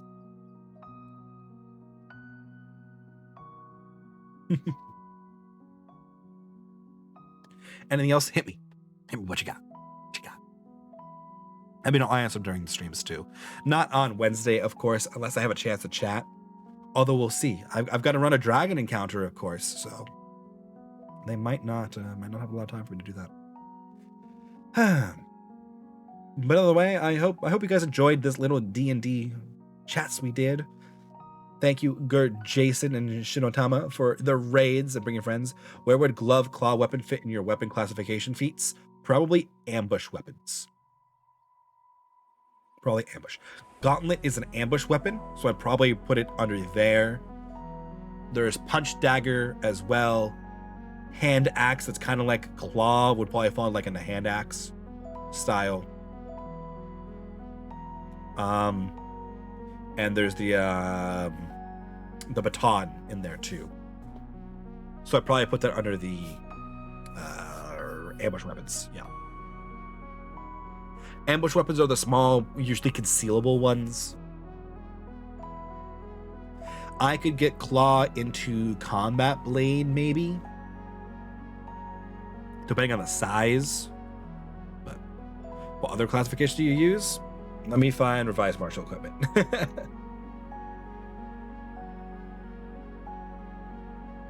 Let me pull this document up.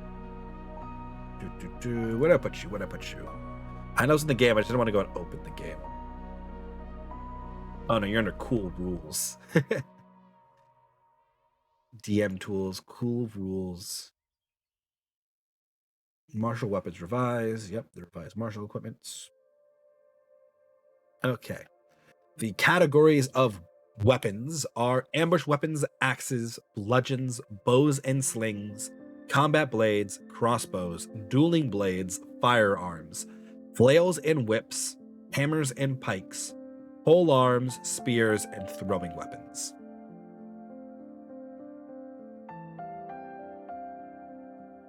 Yeah. Combat blades are like weapons designed for like soldiers at war. They're like long, powerful swords. Pikes are grouped with hammers. No, pikes are the... Oh, yeah. Sorry, picks are grouped with hammers, not pikes. My bad. I misread that. Hammers and picks. Pikes fall into spears. And I think if you're a polearm master, you can treat a pike like a polearm. Polearm master extends its bonuses to a bunch of other two-handed pole-based weapons that don't fall into a category. Like, I think halberd, which is an axe. Hammers, pickaxe, mattock, I can see it. Yes. Yeah, picks and hammers fall together. Although they're talking war pick and not a pickaxe. Pickaxe is not really a combat weapon. And I'd probably just give you improvised for it. Because it's not designed to be used to be practical in combat. Poleaxe, though, neither is a mattock to that extent. Whereas a war hammer and a war pick are. War pick being a weapon designed specifically to puncture armor. Yeah. Hammers and picks consist of the light hammer, the war hammer, the maul, the lucerne, the light pick, the wall pick, the war pick, and the stiletto. Weapons designed to deal with armored opponents. So is the bludgeons to a degree. Some of them are really good at dealing with armor.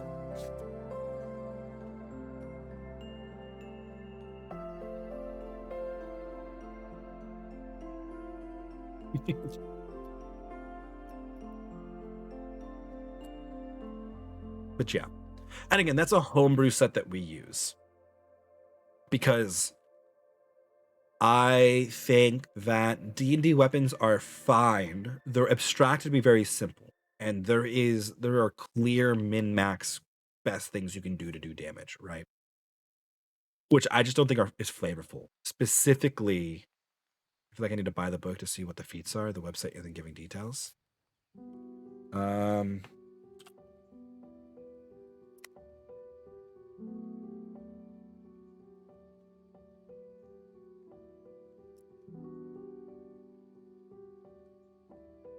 Bam. That'll be all the feats. All the official feats. The feats I'm using are in this homebrew.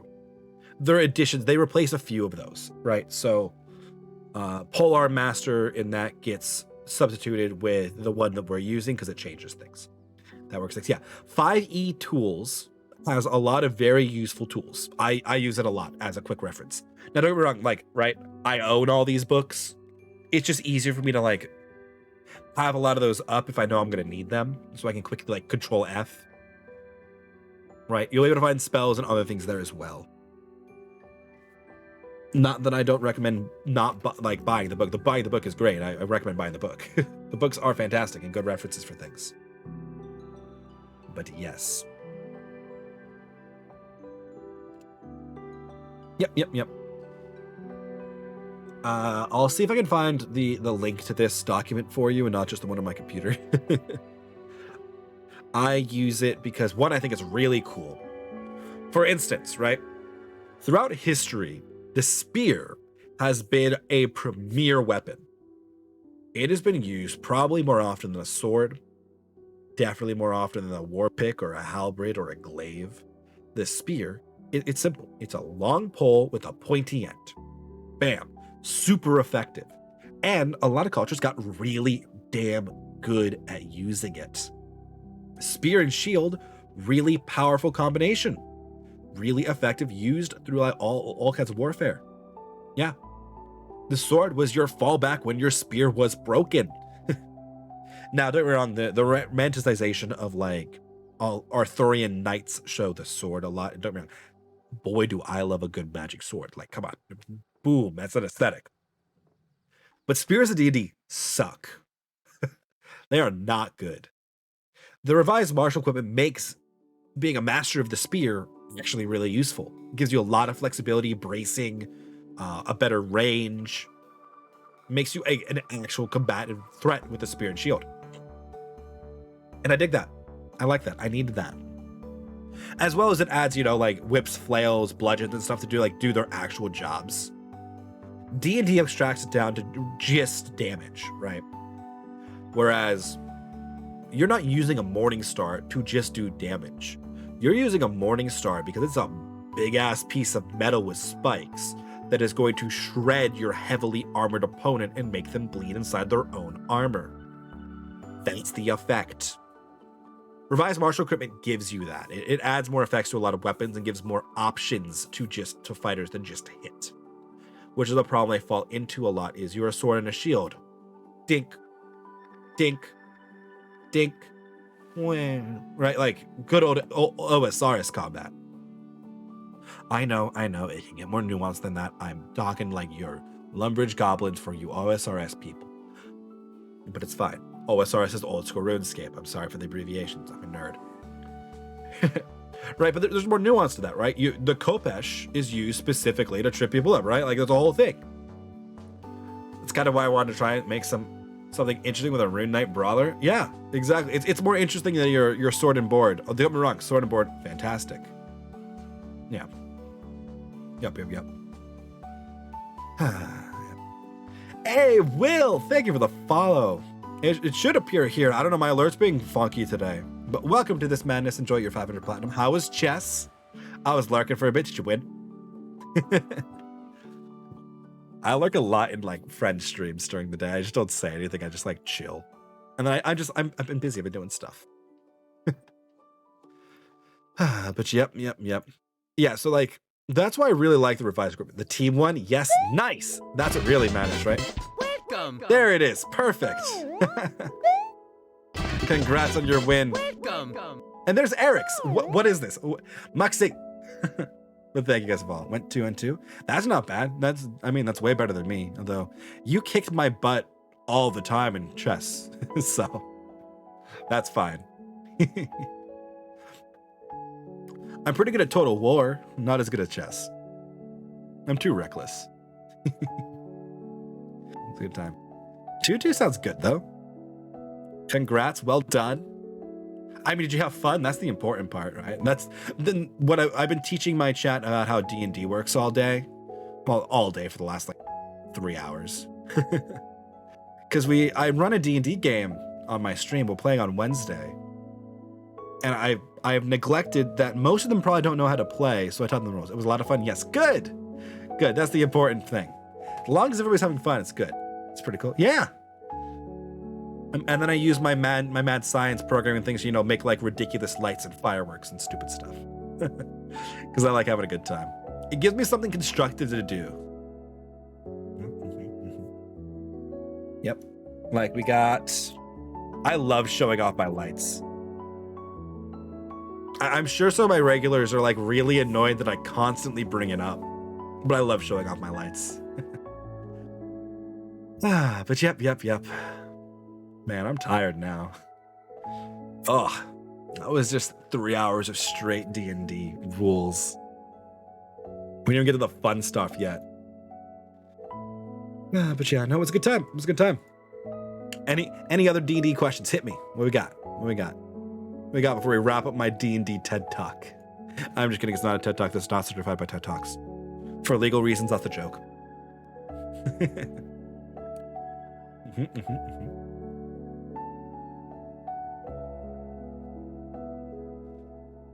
Ugh, stretch. I've been it's Sunday and I've been sitting in this chair too much. I'm going to like suffer tomorrow. I've got a lot of meetings. Oh, I think Tuesday's gonna be worse for me, but it's fine. Oh yeah, what are we looking at? What are we looking at? Okay, Winnie, of course, in first still. Not surprised. He had 26k last he left. Linky, Sapphire looking good. Blackbird, Miss Jawbreaker. Okay. Niagara. We got next 5. Watermelon Man, Yas Queens. Oh, Yas is gonna make it in. No. Gegas, Elista, and Organa. Nice. Yeah, so if you're new here, hi, welcome. Hi, Will. I'm a little mad, as in like insane, right? We have a stream currency called Platinum that you can get just for hanging out. Like today I have 2 times passive Platinum on. So you're getting 20 for every 10 minutes, 500 when you follow for the first time. And every month we reset it. And everybody gets 500 at the beginning of the month. And whoever's in the top 5 of the leaderboard who are eligible being not a moderator, myself, or a permanent VIP, can earn a temporary VIP slot. That's the little diamond icon you see next to Blackbird's name in my stream. So we have 5 rotating slots, and they fight over it every month. It's glorious. It's great. It's just a good time. But okay. Okay, here's a question. If you gave the ability to cast a cantrip from a feat, how often you cast it? At will, however much you want. So Magic Initiate, right, is probably what you're looking at. I mean, it could have been a Dragon Mark, but Magic Initiate's the common one. You pick like 2 cantrips and a spell. Right. So you get to cast a spell once a day, and you get to cast the cantrips as much as you want. You just learn magic. That's Eric is looking at Magic Initiate because he wants some lightning powers. And that's an easy way for him to pick them up. Fight through monster dating monster each Saturday. That's also true. That is also true.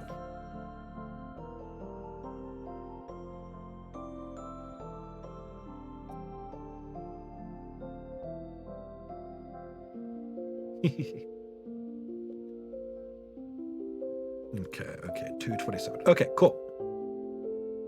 But yes, okay. I think that's probably gonna be it for me tonight. I'm tired. I need to start wrapping up. I have work in the morning. I didn't know about how feats work when built. Wonder what would be appropriate for his background now. Well, feats and features are different. The background feature is a lot more passive usually.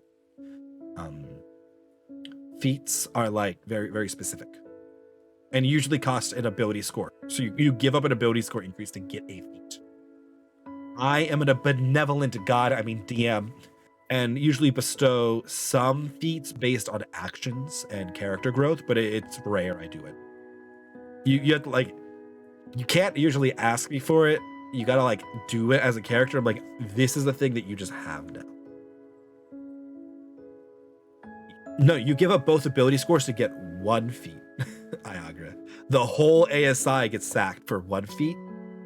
You can give up the next ability score increase for a second one if you wanted. So, yeah, so every 4-ish levels, depending on your class, most of them are 4, you get an ability score increase, which is you get a 2+1s that can go anywhere you want on your abilities. They can go to the same one, or they can go to 2 different ones. Or you can take a feat. Some feats do give a +1 to an ability score, yes. A lot of them are minor ones. A lot of them will give a skill proficiency as well, or will let you double it up. There's options. Now again, that comes down to your DM if they're using feats or not. It can be a pain on them sometimes, and there are some that are clearly better than others, like Lucky versus Tavern Brawler. Lucky's really good. It lets you just re-roll dice. So many times a day, but you just re-roll dice.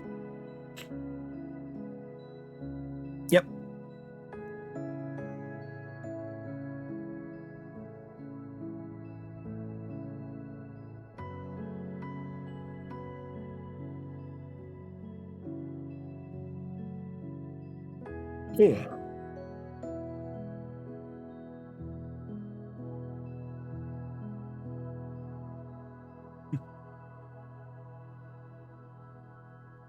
But yeah. Yep. Okay. I keep yawning. That's my sign. That's my sign that I should wrap up. Okay. Well, I hope you guys have enjoyed learning about how some D&D stuffs is. Thank you all for coming and hanging out, whether you followed, subscribed, laughed, cried, won, lost. I hope you had a good time. I hope you come back into more good times. Thank you, Agar. And I will go and get more water before I go to bed. It's one of the things I will end up doing. Next stream will not be tomorrow. I have D&D, so I will not be streaming tomorrow. I will announce the VIPs tomorrow in Discord, so if you're interested, feel free to join our Discord down there in the doobly-doo or the ! Discord command. Our next stream will be Wednesday, 7:30 p.m. or not 7:30, 6 p.m. Eastern. Right here, we'll be doing D&D session 13. You can get D&D details in the D&D command. We have our YouTube with our selection of D&D VODs. We have our world anvil that has my world details that I really need to flesh out because I have a lot more written down and aren't on there because I'm lazy and writing's a lot of work. Really, that's the thing. I'm just overcommitted. I'm not lazy. But yeah. Either way, thank you for coming and hanging out. Let's see. Who's on? Who's streaming? Ooh, Ange is streaming. Let's raid Ange. Well, thank you all for coming and chilling with us. We're gonna raid my friend Angela. She's playing some Valorant, so feel free to join me and say hi. But thank you all for coming and hanging. And you know what? I hope to see you in Angela's stream. And if not, I will catch you all on Wednesday for some D&D. But for now, thank you and have a good night.